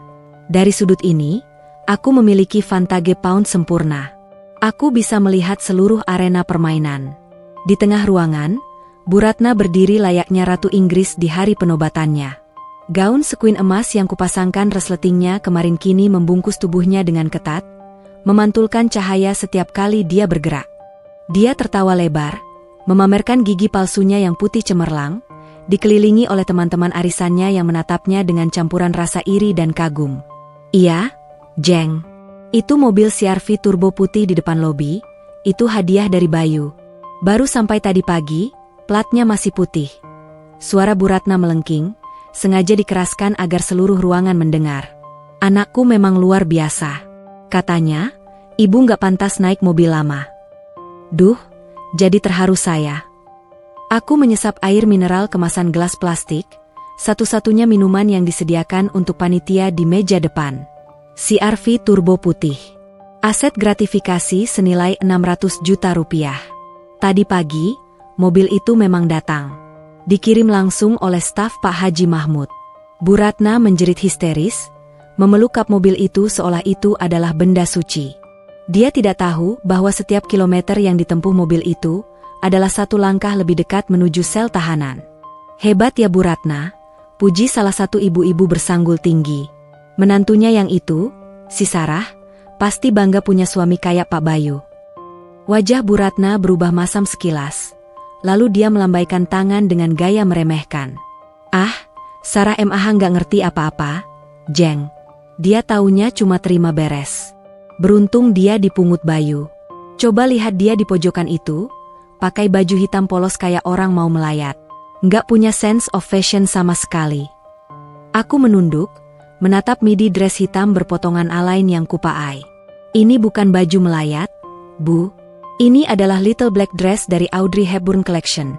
Sederhana, elegan, dan harganya lebih mahal dari total catering pestamu malam ini. Tapi tentu saja, mata yang terbiasa melihat kilauan emas palsu tidak akan bisa mengenali kualitas sutra asli. Tiba-tiba, pintu utama ballroom terbuka lebar. Masuklah Bayu Pradana, sang pangeran korupsi, menggandeng seorang wanita yang membuat seisi ruangan terdiam sejenak. Bukan aku, tentu saja bukan aku. Itu Fiona. Wanita itu tampil habis-habisan. Dia mengenakan gaun merah menyala dengan belahan paha tinggi, memamerkan kaki jenjangnya yang mulus. Di lehernya, melingkar kalung berlian yang kurekam videonya di Plaza Indonesia 3 hari lalu. Tas Gucci Marmon tersampir arogan di bahunya. Bayu memperkenalkan Fiona kepada para tamu. Kenalkan, ini rekan bisnis strategis saya, Bu Fiona. Direktur PT Fiona Sejahtera. Beliau yang banyak membantu proyek-proyek besar saya. Rekan bisnis strategis, gumamku sinis. Istilah yang bagus untuk penampung uang cucian. Bu Ratna segera menyambut Fiona dengan pelukan hangat. Pelukan yang jauh lebih erat daripada yang pernah dia berikan padaku selama 5 tahun pernikahan. Ya ampun, Nak Fiona, cantik sekali. Terima kasih ya sudah datang. Wah, kalungnya bagus sekali. Pasti mahal ya, puji Bu Ratna. Fiona tersenyum manja, melirik Bayu sekilas. Ah, biasa saja kok, Bu. Ini, rezeki dari bisnis yang lancar. Selamat ulang tahun ya, Bu Ratna. Semoga semakin sukses dan awet muda. Amin. Duh, coba Sarah bisa dandan kayak kamu ya, Fiona. Pasti Bayu makin betah di rumah. Celetuk Bu Ratna tanpa perasaan. Beberapa tamu terkikik. Bayu tampak sedikit canggung, tapi egonya terlalu besar untuk membela istrinya. Dia justru menikmati momen di mana dia diapit oleh ibunya yang bangga dan wanita simpanannya yang memukau. Aku melihat arloji di pergelangan tanganku. Pukul 19.45 waktu Indonesia Barat. Ponselku bergetar. Sebuah pesan masuk di aplikasi Signal yang terenkripsi. Pengirim, Kompol Haryo, Direktorat Tipikor, tim sudah standby di lobi hotel. Izin masuk area ballroom dalam 15 menit. Menunggu sinyal konfirmasi target. Aku membalas singkat, target terkunci di meja VIP 1. Tunggu setelah pemotongan kue. Saya ingin mereka menikmati hidangan terakhirnya. Jantungku berdegup tenang. Stabil. Ini adalah ketenangan seorang eksekutor sebelum menarik pelatuk. Tiba-tiba, Fiona berjalan mendekati mejaku. Dia membawa segelas wine, berjalan dengan pinggul yang bergoyang sengaja. Dia berhenti tepat di depanku, menatapku dari atas ke bawah dengan tatapan merendahkan. "Hai, Mbak Sarah ya?" Sapanya dengan nada yang dibuat-buat ramah. "Aku Fiona, rekan kerja Mas Bayu. Mas Bayu sering cerita soal Mbak lo." Aku mendongak, menatap matanya lurus-lurus. "Oh ya? Cerita apa?" "Ya, cerita kalau Mbak orangnya hemat banget. Sederhana." Mas Bayu bilang, dia salut Mbak bisa tahan hidup tanpa lifestyle. Fiona terkekeh kecil, lalu meletakkan amplop putih di meja. "Ini angpau buat Bu Ratna. Tolong dijagain ya, Mbak. Jangan sampai hilang loh. Isinya lumayan tebal." Dia memperlakukanku seperti staf keamanan. "Tenang saja, Mbak Fiona," jawabku, bibirku melengkung membentuk senyum tipis. "Saya sangat ahli menjaga barang berharga. Dan saya juga sangat ahli menemukan barang yang disembunyikan." Fiona mengerutkan kening, bingung dengan nada bicaraku yang dingin. Namun sebelum dia sempat bertanya, MC di panggung sudah bersuara lantang. "Hadirin sekalian, mohon perhatiannya ke panggung utama. Saat yang kita tunggu-tunggu telah tiba. Mari kita saksikan perjalanan hidup ibunda tercinta kita, Ibu Ratna, dan kesuksesan putra kebanggaannya, Bapak Bayu Pradana." Lampu ruangan meredup. Musik orkestra yang dramatis mulai mengalun. Semua mata tertuju pada layar proyektor raksasa di belakang panggung. Bu Ratna duduk di kursi tahta di tengah panggung, diapit oleh Bayu dan Fiona. Dia melambaikan tangan bak selebriti, siap menerima pujian visual. Di sudut gelap, aku membuka laptopku yang terhubung secara nirkabel ke sistem audio-visual hotel. Tentu saja, aku sudah berkonsultasi dengan teknisi hotel tadi sore. Dengan sedikit tip dan kartu nama auditor firmaku, mereka dengan senang hati memberiku akses mirroring darurat. Video kenangan masa kecil. Gumamku pelan. Membosankan. Jariku melayang di atas tombol enter. Di layar, video pembuka yang menampilkan foto masa kecil Bayu mulai berputar. Tamu-tamu bertepuk tangan sopan. "Mari kita percepat temponya," bisikku. Aku menekan tombol itu. Overtime. Akte. Layar di panggung berkedip sekali. Musik orkestra yang syahdu tiba-tiba berhenti, digantikan oleh suara statik yang tajam, lalu hening. Tamu-tamu mulai berbisik bingung. Bu Ratna menoleh ke belakang. "Loh, kok mati? Bayu, urus dong." Bayu berdiri, hendak memanggil teknisi. Namun, layar itu kembali menyala. Bukan dengan foto masa kecil. Bukan dengan video ucapan selamat. Layar itu menampilkan sebuah diagram alur berwarna merah menyala dengan judul besar yang terbaca jelas hingga ke sudut ruangan. Skema pencucian uang gratifikasi tersangka, Bayu Pradana. Hening. Keheningan yang begitu total hingga suara jatuhnya sendok garpu di lantai terdengar seperti ledakan bom. Di bawah judul itu, muncul foto pertama, foto uang tunai di dalam amplop coklat dengan nomor seri yang diperbesar. Lalu foto kedua, foto Bayu dan Fiona berciuman di Plaza Indonesia. Lalu foto ketiga, sertifikat apartemen Fiona dan mutasi rekening, jasa konsultasi. Dan yang terakhir, video rekaman suara diputar melalui speaker sound system 10.000 watt yang menggelegar ke seluruh ballroom. "Masukin aja ke item, sewa alat berat tambahan, di proyek jembatan Musi 2. Nanti saya approve langsung cair minggu depan." Lebihin 10% buat bapak uang rokok. Suara Bayu. Jelas. Tidak terbantahkan. Menggema memantul di dinding-dinding mewah hotel. Bu Ratna menjerit, menutup mulutnya. Wajahnya yang penuh bedak tebal seketika pucat pasi. Fiona mundur selangkah, kakinya gemetar. Bayu mematung, matanya terbelalak menatap layar raksasa yang menelanjanginya. Aku menutup laptopku perlahan. Aku berdiri dari kursiku di pojok. Cahaya spotlight yang tadinya mengarah ke panggung, kini secara ironis menerangi siluetku yang berdiri tegak. Pestanya sudah selesai, Bu Ratna. Sekarang, saatnya sidang terbuka. Keheningan di dalam ballroom hotel mulia malam ini memiliki berat jenis yang berbeda. Bukan hening karena kagum, melainkan hening karena ketakutan kolektif. Ratusan pasang mata berpindah-pindah antara layar raksasa yang menampilkan bukti kriminal dan sosokku yang kini berjalan membelah kerumunan. Suara langkah sepatu stiletto hitamku beradu dengan lantai marmer. Ta, ta, ta. Iramanya stabil, memecah kesunyian seperti detak jam kematian. Para tamu, ibu-ibu sosialita, rekan kerja Bayu, pejabat BUMN, secara naluriah membelah diri, memberiku jalan menuju panggung. Mereka menatapku seolah aku adalah hantu yang baru saja bangkit dari kubur. Hantu yang mengenakan little black dress dan memancarkan aura yang membekukan darah. Aku menaiki tangga panggung dengan tenang. MC yang tadinya bersemangat kini berdiri gemetar di pojok, memegang mikrofon seakan itu adalah granat aktif. Aku mengambil mikrofon itu dari tangannya tanpa permisi. Tes. Suaraku bergema jernih melalui sound system ribuan watt. Datar. Tanpa emosi. Di hadapanku, trio pesakitan itu membeku. Bu Ratna terduduk di kursi tahtanya, mulutnya menganga tak percaya, wajahnya pucat di balik lapisan bedak tebal yang mulai retak. Fiona mundur hingga punggungnya menabrak layar LED, seolah ingin menghilang ke dalam piksel-piksel bukti kejahatannya. Dan Bayu, suamiku yang malang. Dia berdiri kaku, keringat dingin mengucur deras di pelipisnya, matanya menatapku dengan campuran kebingungan dan teror murni. Selamat malam, hadirin sekalian, sapaku sopan, seolah aku sedang membuka rapat pemegang saham. Maaf atas gangguan teknis barusan. Atau lebih tepatnya, koreksi teknis. Aku menunjuk layar di belakangku dengan tangan kiri yang terbuka elegan. Apa yang Anda lihat di layar ini bukanlah video kenangan. Ini adalah laporan hasil audit forensik atas keuangan keluarga Pradana dan aliran dana negara yang disalahgunakan.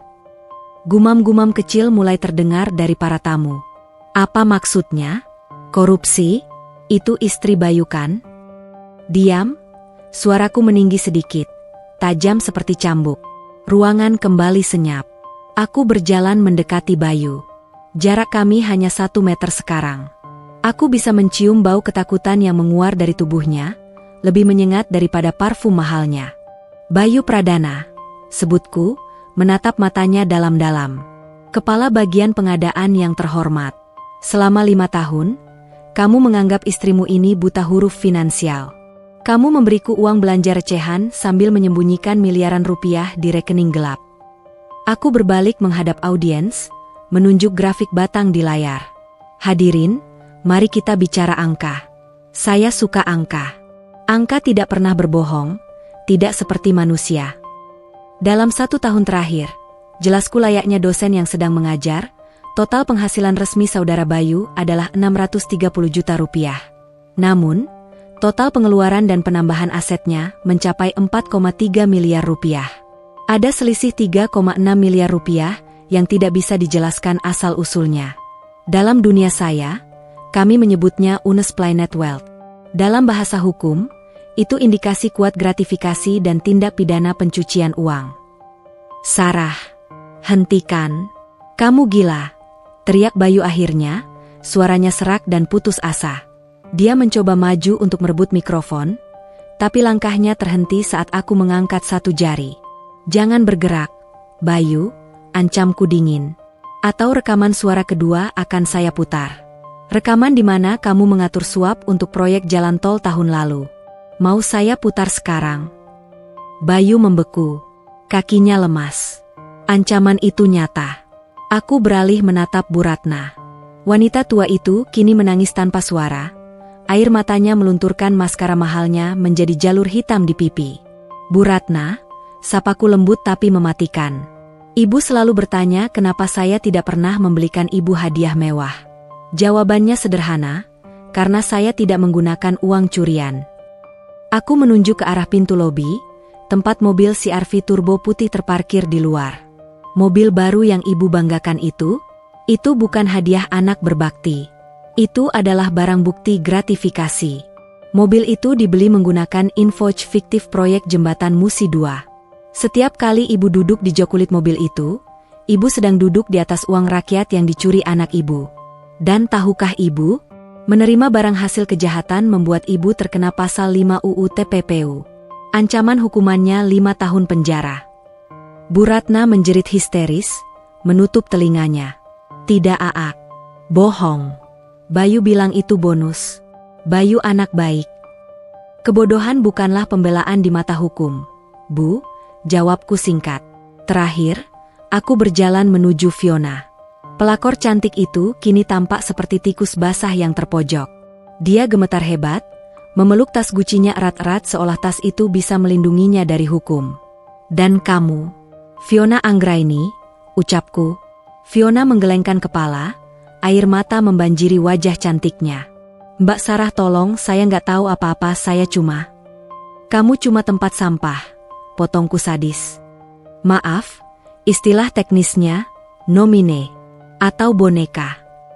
Aku menunjuk diagram aliran dana di layar yang mengarah ke foto Fiona. PT Fiona Sejahtera. Perusahaan cangkang yang kamu dirikan atas perintah Bayu. Rekening perusahaanmu menerima aliran dana 300 juta rupiah setiap bulan dengan kedok, jasa konsultasi. Uang itu kemudian kamu gunakan untuk membeli apartemen The Paku Buwono Terace dan tas-tas mewah ini, untuk dicuci menjadi aset yang terlihat sah. Itu namanya layering dalam tahap pencucian uang. Aku melangkah lebih dekat, membisikkan sesuatu yang hanya bisa didengar oleh Fiona dan mikrofonku. Kamu pikir Bayu mencintaimu? Tidak, sayang. Dia menjadikanmu pemegang aset karena dia pikir kamu bodoh. Jika polisi datang, nama kamu yang ada di sertifikat apartemen itu. Nama kamu yang ada di rekening perusahaan itu. Kamu bukan ratunya, kamu adalah kambing hitamnya. Fiona terisak keras, kakinya menyerah, dan dia ambruk ke lantai panggung. Pemandangan yang menyedihkan. Gaun merah mahalnya kini menyapu debu panggung. Aku kembali ke tengah panggung, berdiri tegak di antara puing-puing mental ketiga orang yang pernah merendahkanku. Kalian mungkin bertanya-tanya, kataku kepada hadirin yang masih terpaku. Siapa wanita dasteran ini? Siapa istri bodoh yang berani bicara soal hukum dan audit? Aku merogoh tas tangan kecilku, mengeluarkan ID card kantorku. Tali lanyardnya berwarna biru tua dengan logo firma audit internasional yang sangat dikenal. Aku mengalungkan ID card itu di leherku. Identitasku kembali. Perkenalkan. Nama saya Sarah Adriana, CPA, CFV. Aku menatap Bayu yang kini terduduk lemas di kursi ibunya. Saya adalah senior forensik auditor.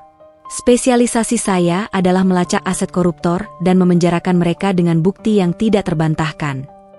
Bayu, panggilku. Kamu pernah bilang aku wanita kampungan yang tidak mengerti cara mencari uang. Kamu benar. Aku tidak mengerti cara mencuri uang. Tapi aku sangat ahli menghitung berapa lama kamu akan membusuk di penjara. Tepat saat kalimat itu selesai, pintu ballroom utama terbuka dengan bantingan keras. Sekelompok pria berseragam rompi khusus masuk dengan langkah tegap. Di punggung mereka tertulis jelas, Satgas Tipikor. Di belakangnya, beberapa petugas berseragam polisi mengikuti. Kompol Haryo, pemimpin tim itu, berjalan lurus ke arah panggung. Dia menatapku dan mengangguk hormat. Izin, Bu Sarah. Laporan sudah kami terima lengkap. Target sudah dikunci. Aku mengangguk balik, lalu menyerahkan mikrofon itu kembali ke MC yang masih bengong. Aku berjalan menuruni panggung, melewati Bayu yang kini sedang diborgol oleh petugas. Dia menatapku dengan mata merah, mulutnya bergerak-gerak ingin mengatakan sesuatu, tapi tidak ada suara yang keluar. Selamat ulang tahun, Bu Ratna, bisikku saat melewati ibu mertuaku yang sedang histeris saat polisi wanita membacakannya hak-hak tersangka sebagai penadah. Nikmati pestanya. Tagihannya sudah lunas dengan kebebasan kalian. Aku berjalan keluar ballroom tanpa menoleh lagi. Di belakangku, suara jeritan, tangisan, dan blitz kamera wartawan yang baru masuk mulai menggema. Presentasiku selesai. Audit ditutup. Opini audit, tidak wajar, adverse opinion.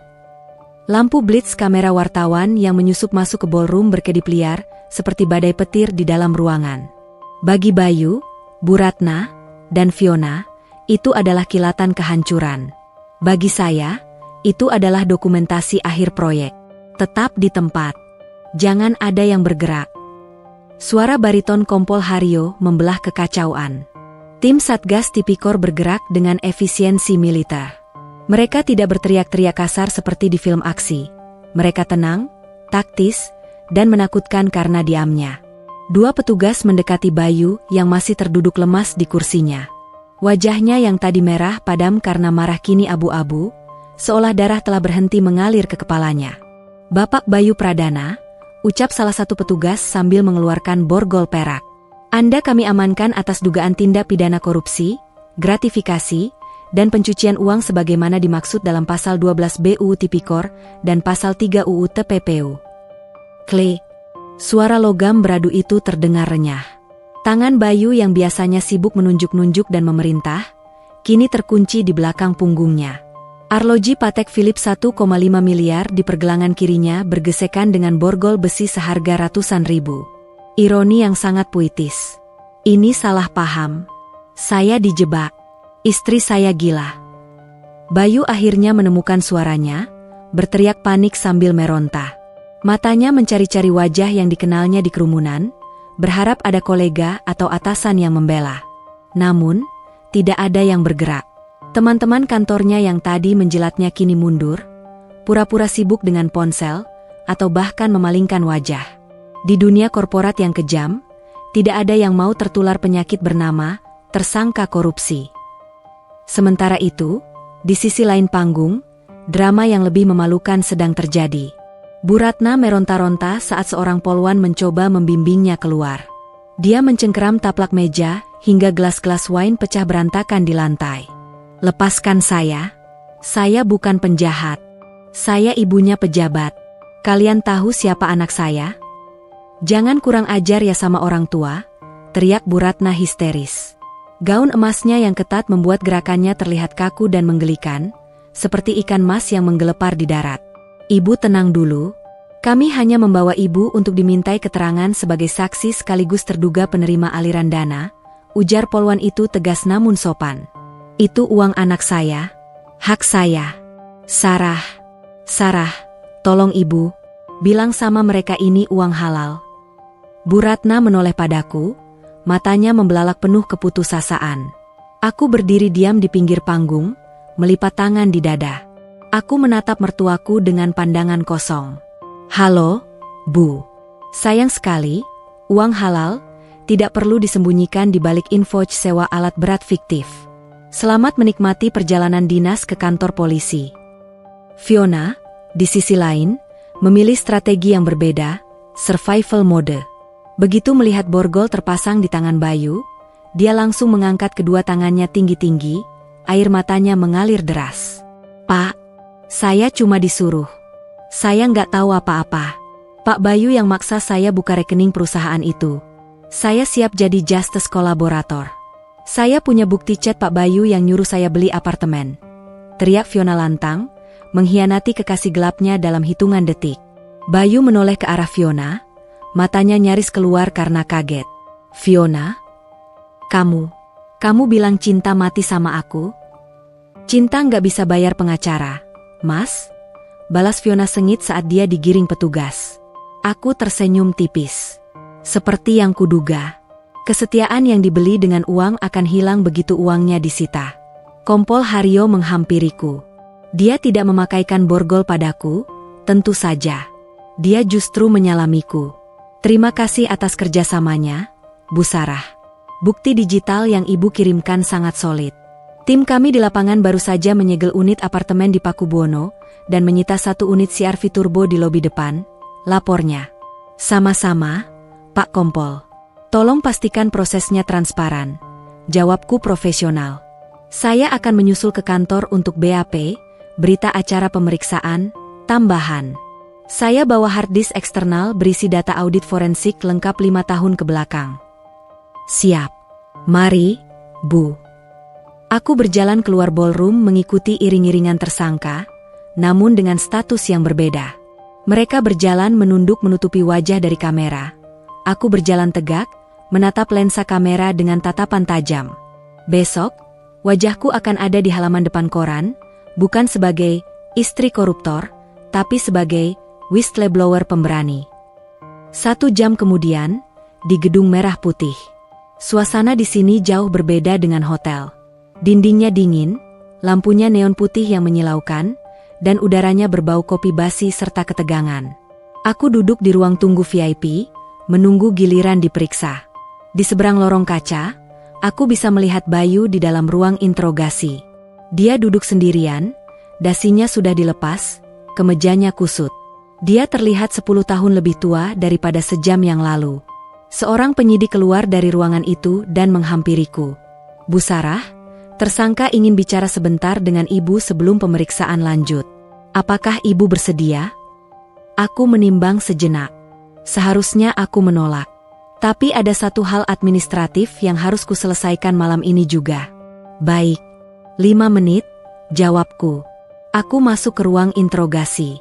Pintu besi tertutup berat di belakangku. Bayu mendongak. Matanya merah dan bengkak. Kenapa, Sar? Tanyanya lirih. Suaranya pecah. Kenapa kamu tega? Aku suami kamu. Kita bisa bicara baik-baik. Aku bisa balikin uangnya. Kenapa harus dipermalukan di depan semua orang? Kenapa harus penjara? Aku duduk di kursi logam di hadapannya, meletakkan tas tanganku di meja. Aku tidak merasakan simpati sedikit pun. Yang kulihat di depanku hanyalah risiko audit yang gagal dimitigasi.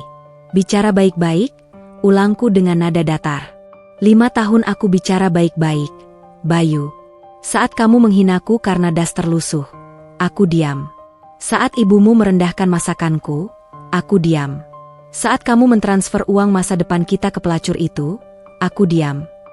Itu khilaf, Sar. Aku laki-laki. Wajar kalau... Stop, potongku tajam. Jangan bawa gender.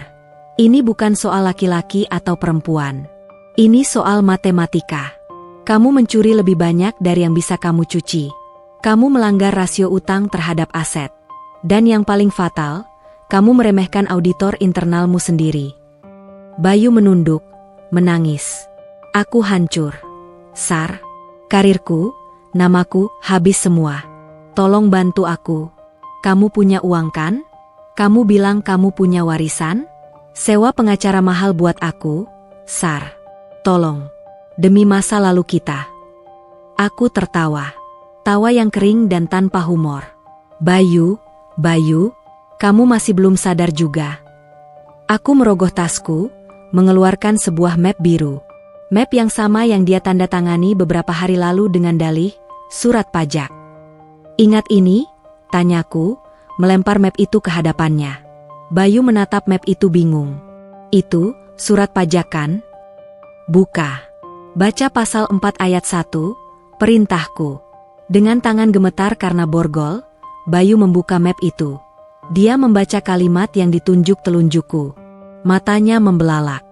Bahwa pihak kedua, suami, melepaskan segala hak atas harta benda yang diperoleh pihak pertama, istri, dan segala utang piutang serta akibat hukum dari tindak pidana yang dilakukan pihak kedua adalah tanggung jawab pribadi sepenuhnya tanpa melibatkan harta pihak pertama. Ini perjanjian pisah harta? Bayu tergagap. Kamu menjebakku? Aku melindungiku. Koreksiku. Asetku aman. Warisan papa aman. Tabunganku aman. Kamu tidak akan dapat sepeser pun untuk bayar pengacara. Dan karena perjanjian ini berlaku surut sesuai tanggal tanda tangan, rumah di Bintaro itu. Aku menjeda untuk efek dramatis. Rumah itu sudah kuambil alih sertifikatnya sebagai ganti rugi atas mahar yang kamu gadaikan dulu. Secara legal, kamu sekarang gelandangan, Bayu. Wajah Bayu berubah dari sedih menjadi horor murni. Dia menyadari dia benar-benar sendirian. Telanjang. Miskin. Aku berdiri, merapikan dres hitamku. Dan satu lagi, aku mengeluarkan satu amplop putih berlambang pengadilan agama. Amplop yang sudah kusiapkan sejak bulan lalu. Ini gugatan cerai. Sudah didaftarkan secara e-court. Alasannya, salah satu pihak dihukum penjara 5 tahun atau lebih berat, pasal 19 huruf CPP nomor September 1975. Dengan ancaman hukumanmu yang 20 tahun, gugatan ini akan dikabulkan Versteeg tanpa kehadiranmu dalam waktu singkat. Aku meletakkan amplop itu di atas map biru. Selamat menikmati fasilitas negara, Mas. Kudengar kasur di Rutan Salemba agak keras, jadi mungkin sakit punggungmu akan kambuh. Sayang sekali aku tidak bisa memijatmu lagi. Aku berbalik menuju pintu. Bayu berteriak memanggil namaku, meraung seperti binatang yang terluka. Sarah, jangan tinggalkan aku. Sarah. Aku mengetuk pintu besi. Petugas membuka pintu dari luar. Aku melangkah keluar tanpa menoleh. Di lorong, aku berpapasan dengan Fiona yang sedang digiring ke ruang sebelah untuk memberikan kesaksian. Dia menunduk takut saat melihatku. Bernyanyilah yang merdu, Fiona, bisikku padanya saat kami berpapasan. Buat Bayu membusuk lebih lama, dan mungkin aku akan mempertimbangkan untuk tidak menuntutmu secara perdata. Fiona mengangguk cepat, ketakutan setengah mati. Aku berjalan keluar gedung, menghirup udara malam Jakarta yang penuh polusi namun terasa sangat segar di paru-paruku. Ponselku bergetar. Notifikasi dari aplikasi berita online. Headline, pejabat BUMN ditangkap saat pesta mewah. Istri Jadwis Lebel kunci. Aku tersenyum.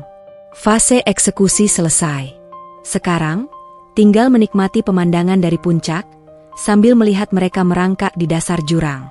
Lantai keramik itu dingin, lembab, dan berbau karbol murahan yang gagal menutupi aroma amonia dari toilet jongkok di sudut ruangan.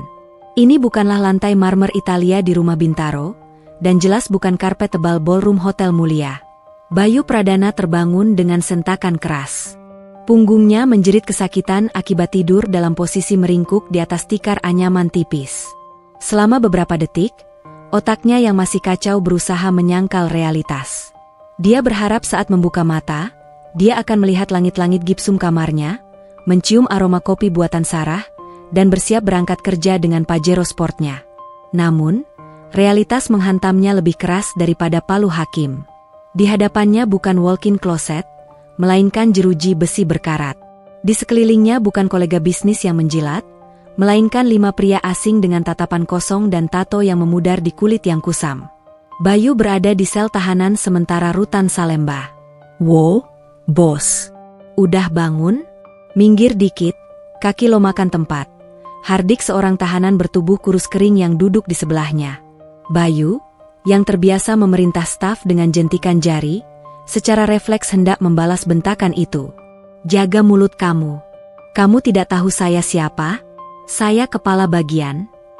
Kalimatnya terhenti di tenggorokan. Gelak tawa meledak di sel sempit itu. Tawa yang kering, kasar, dan menghina. Kepala bagian apa? Kepala bagian WC? Cemooh tahanan lain yang sedang merokok lintingan. Di sini nggak ada pangkat, bos. Adanya nasi cadong. Lo masuk sini, lo sama sampahnya kayak kita. Bayu terdiam.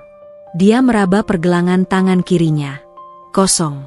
Arloji Patek Philippe seharga 1,5 miliar yang menjadi kebanggaannya telah disita sebagai barang bukti tadi malam. Tanpa jam itu, tanpa jas Armaninya yang kini kusut dan bau keringat basi, dia hanyalah pria parubaya yang menyedihkan. Pintu sel berdenting terbuka. Seorang sipir berseragam biru tua muncul. Tahanan Bayu Pradana. Ada kunjungan pengacara. Keluar. Harapan menyeruak di dada Bayu. Pengacara? Tentu saja. Dia pasti bisa keluar. Dia punya uang, atau setidaknya dia pikir dia punya. Dia akan membayar jaminan, menyuap jaksa, melakukan apa saja. Ini Indonesia, pikirnya naif, uang bisa membeli hukum. Bayu digiring ke ruang pertemuan yang dibatasi kaca tebal. Dia duduk dengan gelisah. Namun, Yang datang bukanlah pengacara top langganan korporat yang biasa dia lihat di TV. Yang duduk di hadapannya adalah seorang pria muda berkacamata tebal dengan kemeja lusuh dan tas kanvas yang terlihat berat. Pengacara publik. Bantuan hukum cuma-cuma yang disediakan negara untuk tersangka yang tidak mampu membayar jasa hukum. "Siapa kamu?" tanya Bayu kasar.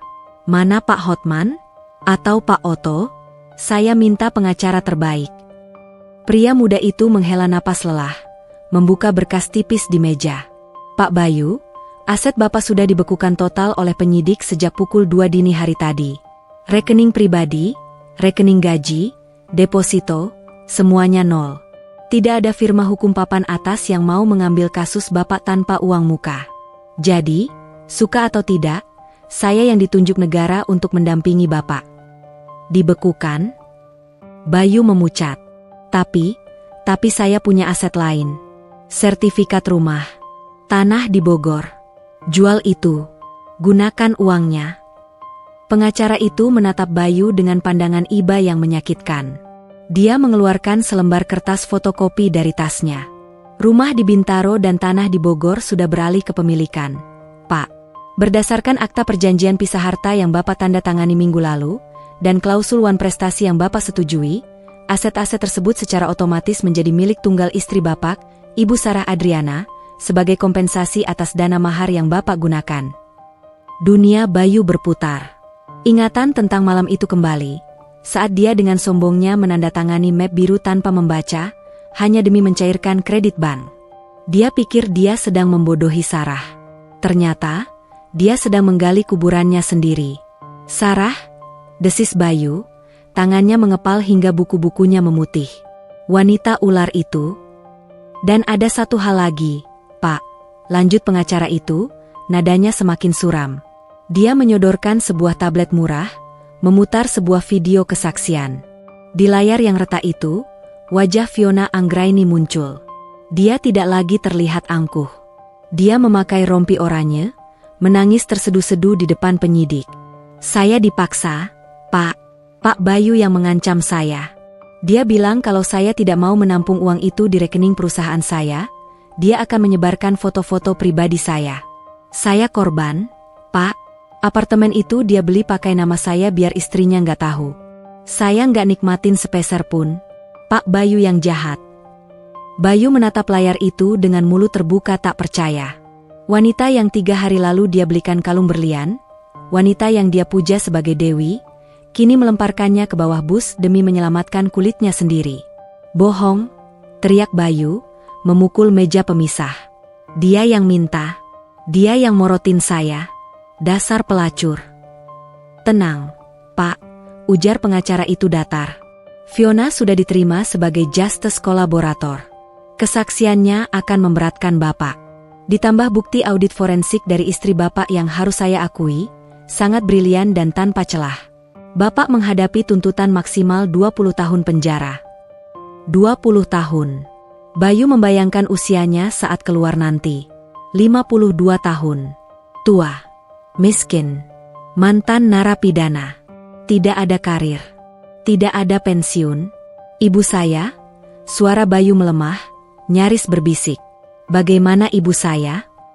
Pengacara itu menutup berkasnya. "Ibu Ratna terkena serangan jantung ringan saat penangkapan semalam. Sekarang dirawat di RS Polri dengan status tahanan kota. Tapi kabar buruknya, beliau baru saja diusir dari rumah Bintaro oleh pengacara Ibu Sarah tadi pagi. Ibu Sarah mengeksekusi hak kepemilikannya. Barang-barang Ibu Ratna dikeluarkan ke teras. Beliau sekarang tidak punya tempat tinggal." Bayu menundukkan kepalanya ke meja. Bahunya berguncang hebat. Tangisan yang keluar dari mulutnya bukan lagi tangisan kemarahan, melainkan tangisan kehancuran total. Dia ingat bagaimana ibunya selalu memuji kesuksesannya. Dia ingat bagaimana dia merendahkan Sarah sebagai beban. Ternyata, Sarah bukanlah beban. Sarah adalah pilar pondasi yang selama ini menahan atap rumah agar tidak rubuh menimpa mereka. Dan Bayu, dengan segala kebodohannya, telah menghancurkan pilar itu dengan palu arogansi. "Pak pengacara," isak Bayu, "tolong sampaikan ke Sarah. Saya mau ketemu. Sekali saja. Saya mau minta ampun." Pengacara itu berdiri, menyandang tas kanvasnya. Sudah dicoba, Pak. Tapi asisten Ibu Sarah menolak. Katanya, klien kami tidak menerima negosiasi dengan terpidana korupsi. Silakan bicara lewat putusan hakim. Bayu ditinggalkan sendirian di ruang kaca itu. Bayangannya terpantul di cermin satu arah. Seorang pria yang kehilangan segalanya, harta, tahta, wanita, dan harga diri, dalam waktu kurang dari 24 jam. Dia dulu merasa seperti Raja Midas, yang bisa mengubah segalanya menjadi emas. Kini dia sadar, dia hanyalah Raja Debu. Dan debu itu kini sedang disapu bersih oleh angin badai yang dia ciptakan sendiri. Di kejauhan, pintu besi kembali terbuka. Petugas sipir masuk untuk membawanya kembali ke sel yang bau. Ayo jalan, koruptor, perintah sipir itu tanpa hormat. Bayu berdiri tertatih. Langkahnya berat. Tidak ada lagi CR-V turbo yang menunggunya. Yang ada hanyalah lorong gelap menuju keabadian yang menyedihkan. Udara di bangsal kelas 3 Rumah Sakit Polri Kramat Jati berbau antiseptik murah yang dicampur dengan aroma minyak angin dari pasien ranjang sebelah. Tidak ada vas bunga lili segar. Tidak ada AC sentral yang sejuk. Hanya kipas angin dinding yang berputar malas, mengeluarkan suara cetet-cetet yang menyayat saraf. Bu Ratna membuka matanya, berharap mimpi buruk ini berakhir. Suster, suster, teriaknya dengan suara parau. Air hangat. Saya mau mandi. Mana air hangatnya? Seorang perawat paruh baya dengan wajah lelah menyingkap tirai pembatas. Dia tidak tersenyum. Ibu Ratna, tolong jangan teriak-teriak. Ini bangsal umum. Pasien lain butuh istirahat. Saya ini pasien VVIP. Anak saya pejabat BUMN. Pindahkan saya ke pavilion sekarang. Bentak Bu Ratna, mencoba duduk tegak meski dadanya masih terasa nyeri sisa serangan jantung ringan malam itu. Perawat itu menghela napas, menatap Bu Ratna dengan tatapan datar yang menusuk. Bu, anak ibu ditahan di rutan Salemba. Asetnya disita. Ibu masuk sini pakai status tahanan kota titipan penyidik, dan biaya pengobatannya ditanggung BPJS kelas 3 PBI. Kalau mau pindah VIP, silakan bayar deposit tunai 10 juta sekarang. Ada uangnya? Kalimat itu menampar Bu Ratna lebih keras daripada tamparan fisik. BPJS kelas 3. Dia terdiam. Bayangan pesta ulang tahunnya yang megah di hotel mulia berkelebat, gaun emas, lampu kristal, pujian teman-temannya. Semuanya lenyap dalam semalam, digantikan oleh bubur rumah sakit yang hambar dan selimut tipis yang gatal. Siang harinya, dokter mengizinkannya pulang dengan catatan wajib lapor. Bu Ratna keluar dari rumah sakit dengan tertatih-tatih. Tidak ada jemputan sopir. Tidak ada Pajero Sport. Bahkan CR-V turbo putih yang baru dimilikinya selama 6 jam sudah menjadi barang bukti di kantor polisi. Dia memesan taksi online termurah dengan sisa saldo di dompet digitalnya. Tujuannya satu, rumah Bintaro. Awas kamu, Sarah, gumam Bu Ratna di dalam taksi yang bau apek. Berani-beraninya kamu memperlakukan mertua begini. Tunggu ibu sampai rumah. Ibu akan usir kamu. Ibu akan lapor polisi kalau kamu menelantarkan orang tua. Keyakinan delusionalnya masih tersisa. Dia masih merasa rumah itu adalah milik anaknya, istana di mana dia memegang kekuasaan mutlak. Taksi berhenti di depan gerbang perumahan elit Bintaro. Namun, palang otomatis tidak terbuka. Pak Asep, satpam kompleks yang biasanya membungkuk hormat dan menyapanya, "Selamat pagi Ibu Ratu." Kini keluar dari pos dengan wajah kaku. "Maaf, Bu Ratna.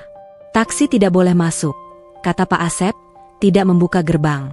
Bu Ratna menurunkan kaca jendela. "Pak Asep, kamu buta ya? Ini saya, Ibu Ratna. Buka gerbangnya." Pak Asep memegang HT-nya, terlihat tidak nyaman. "Instruksi dari pemilik rumah, Bu. Ibu dilarang masuk area klaster." "Pemilik rumah? Anak saya pemiliknya." "Bukan, Bu. Pemilik sah berdasarkan sertifikat terbaru adalah Ibu Sarah Adriana." Dan beliau memberikan instruksi tegas. Ibu Ratna tidak diizinkan menginjakan kaki di properti beliau. Darah Bu Ratna mendidih. Dia nekat turun dari taksi, mendorong gerbang besi itu. "Kurang ajar. Sarah, keluar kamu. Dasar menantu durhaka. Ini rumah anakku. Keributan itu memancing perhatian tetangga. Beberapa asisten rumah tangga yang sedang menyapu halaman berhenti bekerja, menonton drama itu dengan tatapan mencemooh. Rasa malu mulai merayapi tengkuk Bu Ratna, tapi amarahnya lebih besar. Tiba-tiba, sebuah mobil sedan hitam berhenti di sisi jalan. Seorang pria muda bersetelan jas rapi keluar.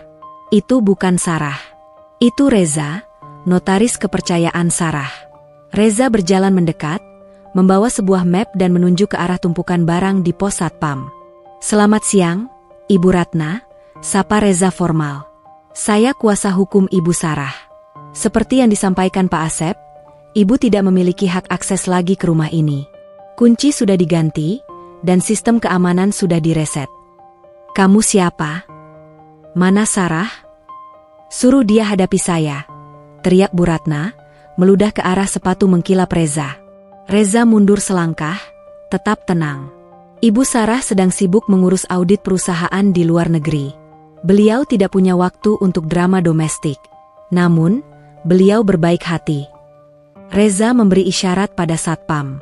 Pak Asep mengeluarkan 5 kantong plastik besar berwarna hitam, jenis kantong sampah polybag ukuran jumbo, yang diikat asal-asalan. Ini adalah barang-barang pribadi Ibu. Baju, kosmetik, dan koleksi tas Ibu. Semuanya ada di situ, jelas Reza. Bu Ratna menatap kantong sampah itu dengan horor. Tas-tas brandednya, gaun-gaun pestanya, ditaruh di dalam kantong sampah? Kamu menaruh Louis Vuitton saya di kantong sampah? Tas KW, Bu, koreksi Reza dingin. Ibu Sarah sudah memverifikasinya. Lagi pula, kantong sampah adalah wadah yang tepat untuk barang-barang yang dibeli dari uang hasil kejahatan, bukan? Reza meletakkan sebuah amplop putih di atas tumpukan kantong sampah itu. Dan ini, uang kerohiman dari Ibu Sarah. Cukup untuk menyewa kontrakan petak selama 3 bulan dan biaya makan sederhana. Setelah itu, Ibu harus mandiri. Ibu Sarah tidak memiliki kewajiban menafkahi mantan mertua yang terlibat dalam tindak pidana pencucian uang. Reza berbalik, masuk ke mobilnya, dan pergi. Meninggalkan Bu Ratna berdiri sendirian di pinggir jalan raya yang panas, dikelilingi kantong sampah hitam yang berisi sisa-sisa kejayaannya. Matahari siang membakar kulitnya yang biasa dirawat di klinik kecantikan. Bu Ratna gemetar. Dia mengambil ponselnya, satu-satunya benda berharga yang tersisa. Dia menekan nomor Jeng Marni, ketua geng arisan sosialitanya. Jeng Marni pasti mau menolong. Dia punya rumah besar di Pondok Indah. Tuh. Halo? Suara Jeng Marni terdengar ragu. "Marni, tolong aku. Si Sarah gila itu mengusirku. Aku boleh numpang di rumahmu sebentar ya? Sehari 2 hari saja sampai Bayu keluar," isak Bu Ratna. Hening sejenak di seberang sana. "Aduh, Ratna?" Suara Jeng Marni berubah dingin. "Dengar ya. Aku sudah lihat berita. Anakmu koruptor kelas kakap. Beritanya viral di mana-mana. Kamu juga disebut sebagai penadah. Itu fitnah. Marni, kita kan sahabat." "Sahabat? Kita cuma teman arisan, Ratna. Dan asal kamu tahu, namamu sudah kami coret dari daftar arisan. Kami nggak mau keseret kasus hukum gara-gara nampung buronan atau penjahat. Jangan hubungi aku lagi, nanti suami aku marah." Klik. Sambungan diputus. Bu Ratna mencoba menelepon Jeng Sari. Diblokir. Menelepon Bu RT lama. Tidak diangkat. Dia melihat layar ponselnya. Grup WhatsApp, Sosialita Bintaro, yang biasanya ramai memuji foto-fotonya, kini menampilkan notifikasi, "You were removed from the group." Dunia sosialnya runtuh. Fondasi hidupnya yang dibangun di atas pamer dan gengsi, ternyata serapu istana pasir yang disapu ombak. Tidak ada yang peduli padanya. Mereka hanya peduli pada uang anaknya. Dan sekarang, uang itu hilang. Bu Ratna merosot duduk di trotoar berdebu. Dia memeluk kantong sampah hitam yang berisi baju-baju mahalnya yang kini tidak berguna. Perutnya perih, lapar. Dulu, jam segini Sarah pasti sudah menyiapkannya makan siang. Sayur asem, ikan asin, sambal terasi, menu sederhana yang selalu dia hina sebagai makanan kampung. Sekarang, Dia akan memberikan apa saja untuk bisa mencicipi masakan Sarah lagi.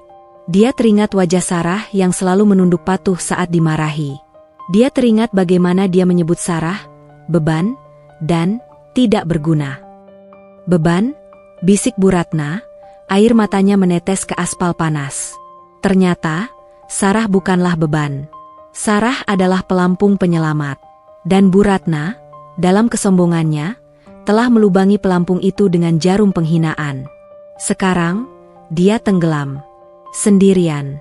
Di pinggir jalan, ditonton oleh orang-orang yang dulu dia anggap rendahan. Bu Ratna menghentikan sebuah bajai yang lewat. Dia tidak punya pilihan selain pergi ke daerah pinggiran, mencari kontrakan petak yang bau, tempat yang pantas untuk sisa hidupnya yang menyedihkan. Saat bajai itu membawanya menjauh dari gerbang perumahan mewah, Bu Ratna tidak menoleh ke belakang. Istananya sudah hilang. Ratunya sudah turun tahta, menjadi gelandangan hina yang bahkan tidak pantas dikasihani. Karma tidak datang dengan diam-diam.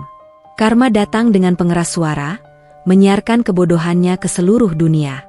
Lantai 45 The Langham Residence, SCBD Jakarta. Disinilah Sarah Adriana kini berada. Jauh di atas hiruk-pikuk kemacetan Jakarta, jauh di atas debu jalanan, dan jutaan tahun cahaya jauhnya dari rumah lembab di Bintaro yang pernah menjadi penjaranya. Ruangan itu hening, jenis keheningan mahal yang hanya bisa dibeli dengan uang miliaran rupiah. Dinding kaca floor to ceiling menampilkan panorama cakrawala kota yang berkelap-kelip seperti hamparan berlian. AC sentral mendesis pelan, menjaga suhu ruangan di angka 18 derajat Celcius yang konstan, suhu yang sempurna untuk menjaga koleksi wine dan kepala yang dingin.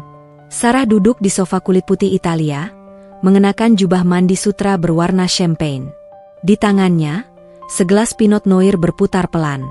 Di hadapannya, layar televisi datar selebar 85 inci menyiarkan berita malam. Breaking news.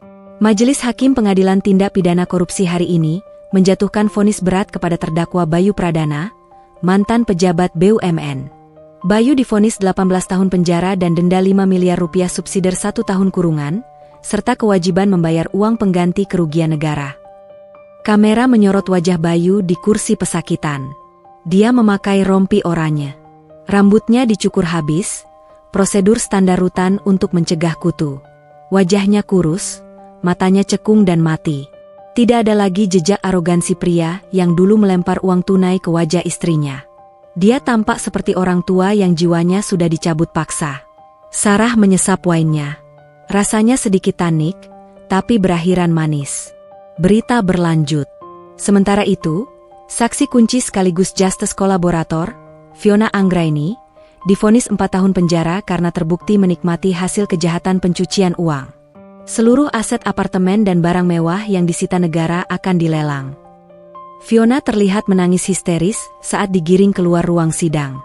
Kecantikannya yang dulu menjadi modal utamanya kini luntur tanpa perawatan klinik mahal. 4 tahun di penjara wanita akan menjadi neraka bagi seseorang yang terbiasa hidup dari dompet pria. Sarah meletakkan gelasnya di meja marmer. Dia tidak tersenyum. Dia tidak tertawa. Reaksi seorang auditor senior terhadap laporan yang balance bukanlah euforia, melainkan kepuasan profesional. Ponselnya di meja bergetar. Satu pesan masuk dari Reza, notaris sekaligus pengacaranya. Akta cerai sudah terbit. Status, ingkrah, berkekuatan hukum tetap. Kamu resmi single, Sar. Dan satu lagi, rumah Bintaro sudah laku terjual siang ini. Dana bersih 3,5 miliar sudah masuk rekening pribadimu.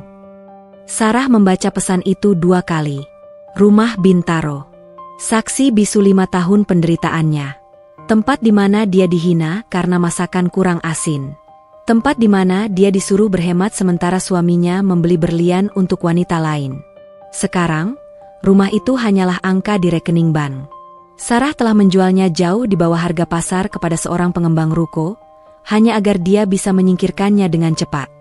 Dia tidak peduli dengan rugi sedikit. Yang penting adalah write-off aset beracun dari neraca kehidupannya. Uang hasil penjualan rumah itu tidak akan dia gunakan untuk kebutuhan sehari-hari. Itu adalah uang darah. Sarah sudah menginstruksikan bankirnya untuk memutar uang itu ke dalam instrumen investasi agresif di bursa saham luar negeri. Biarkan uang itu bekerja keras. Seperti dia dulu bekerja keras melayani suami yang tidak tahu diri. Sarah bangkit berdiri, berjalan menuju dinding kaca. Dia melihat pantulan dirinya di kaca. Sarah Adriana, 30 tahun, janda, miliarder, partner audit termuda di firmanya. Banyak orang bilang perceraian adalah kegagalan. Bagi Sarah, ini adalah restrukturisasi perusahaan. Dia telah membuang divisi yang merugi, Bayu, memecat manajemen yang tidak kompeten, Bu Ratna, dan melikuidasi aset yang tidak produktif, pernikahan. Sekarang, perusahaannya, hidupnya, adalah entitas yang sangat sehat, liquid, dan profitable. Dia teringat Bu Ratna. Kabar terakhir yang didengarnya dari mantan tetangga yang masih simpati, wanita tua itu kini tinggal di kontrakan petak di pinggiran Depok. Dia berjualan gorengan untuk menyambung hidup, karena uang kerohiman dari Sarah sudah habis tertipu investasi bodong, kebiasaan serakah yang tidak pernah hilang. Sarah tidak merasa kasihan. Dalam hukum karma dan akuntansi, setiap debit harus ada kreditnya. Penderitaan Bu Ratna adalah kredit yang pantas untuk debit penghinaan yang dia tabung selama bertahun-tahun. Tiba-tiba, bel pintu penthouse-nya berbunyi. Sarah berjalan membuka pintu. Seorang kurir pengantar paket berdiri di sana, membawa sebuah kotak beludru hitam. Paket untuk Ibu Sarah Adriana. Dari kantor pusat Zurich, kata kurir itu sopan. Sarah menandatangani resi penerimaan. Dia membawa kotak itu ke ruang tengah dan membukanya. Di dalamnya, terbaring sebuah jam tangan. Bukan Patek Philippe seperti milik Bayu yang norak dan hasil korupsi. Ini adalah A. Lange Sohne, buatan Jerman.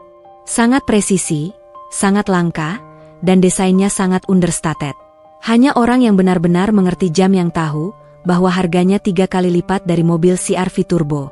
Di bawah jam itu, terselip kartu ucapan dari managing partner firma auditnya, untuk Sarah, The Ice Auditor.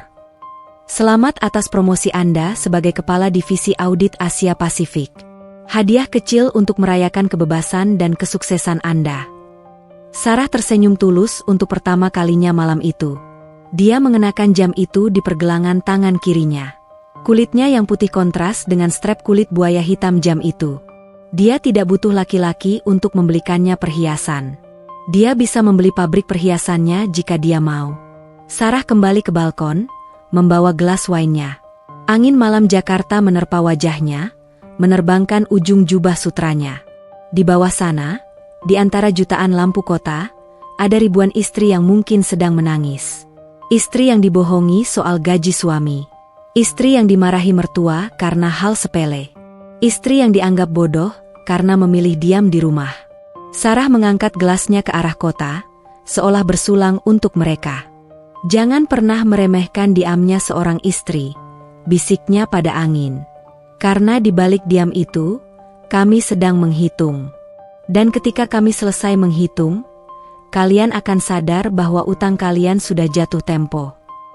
Dia meneguk habis wine-nya. Rasanya manis. Semanis dividen kebebasan yang dibayar lunas. Neraca sudah seimbang. Kasus ditutup. Tamat.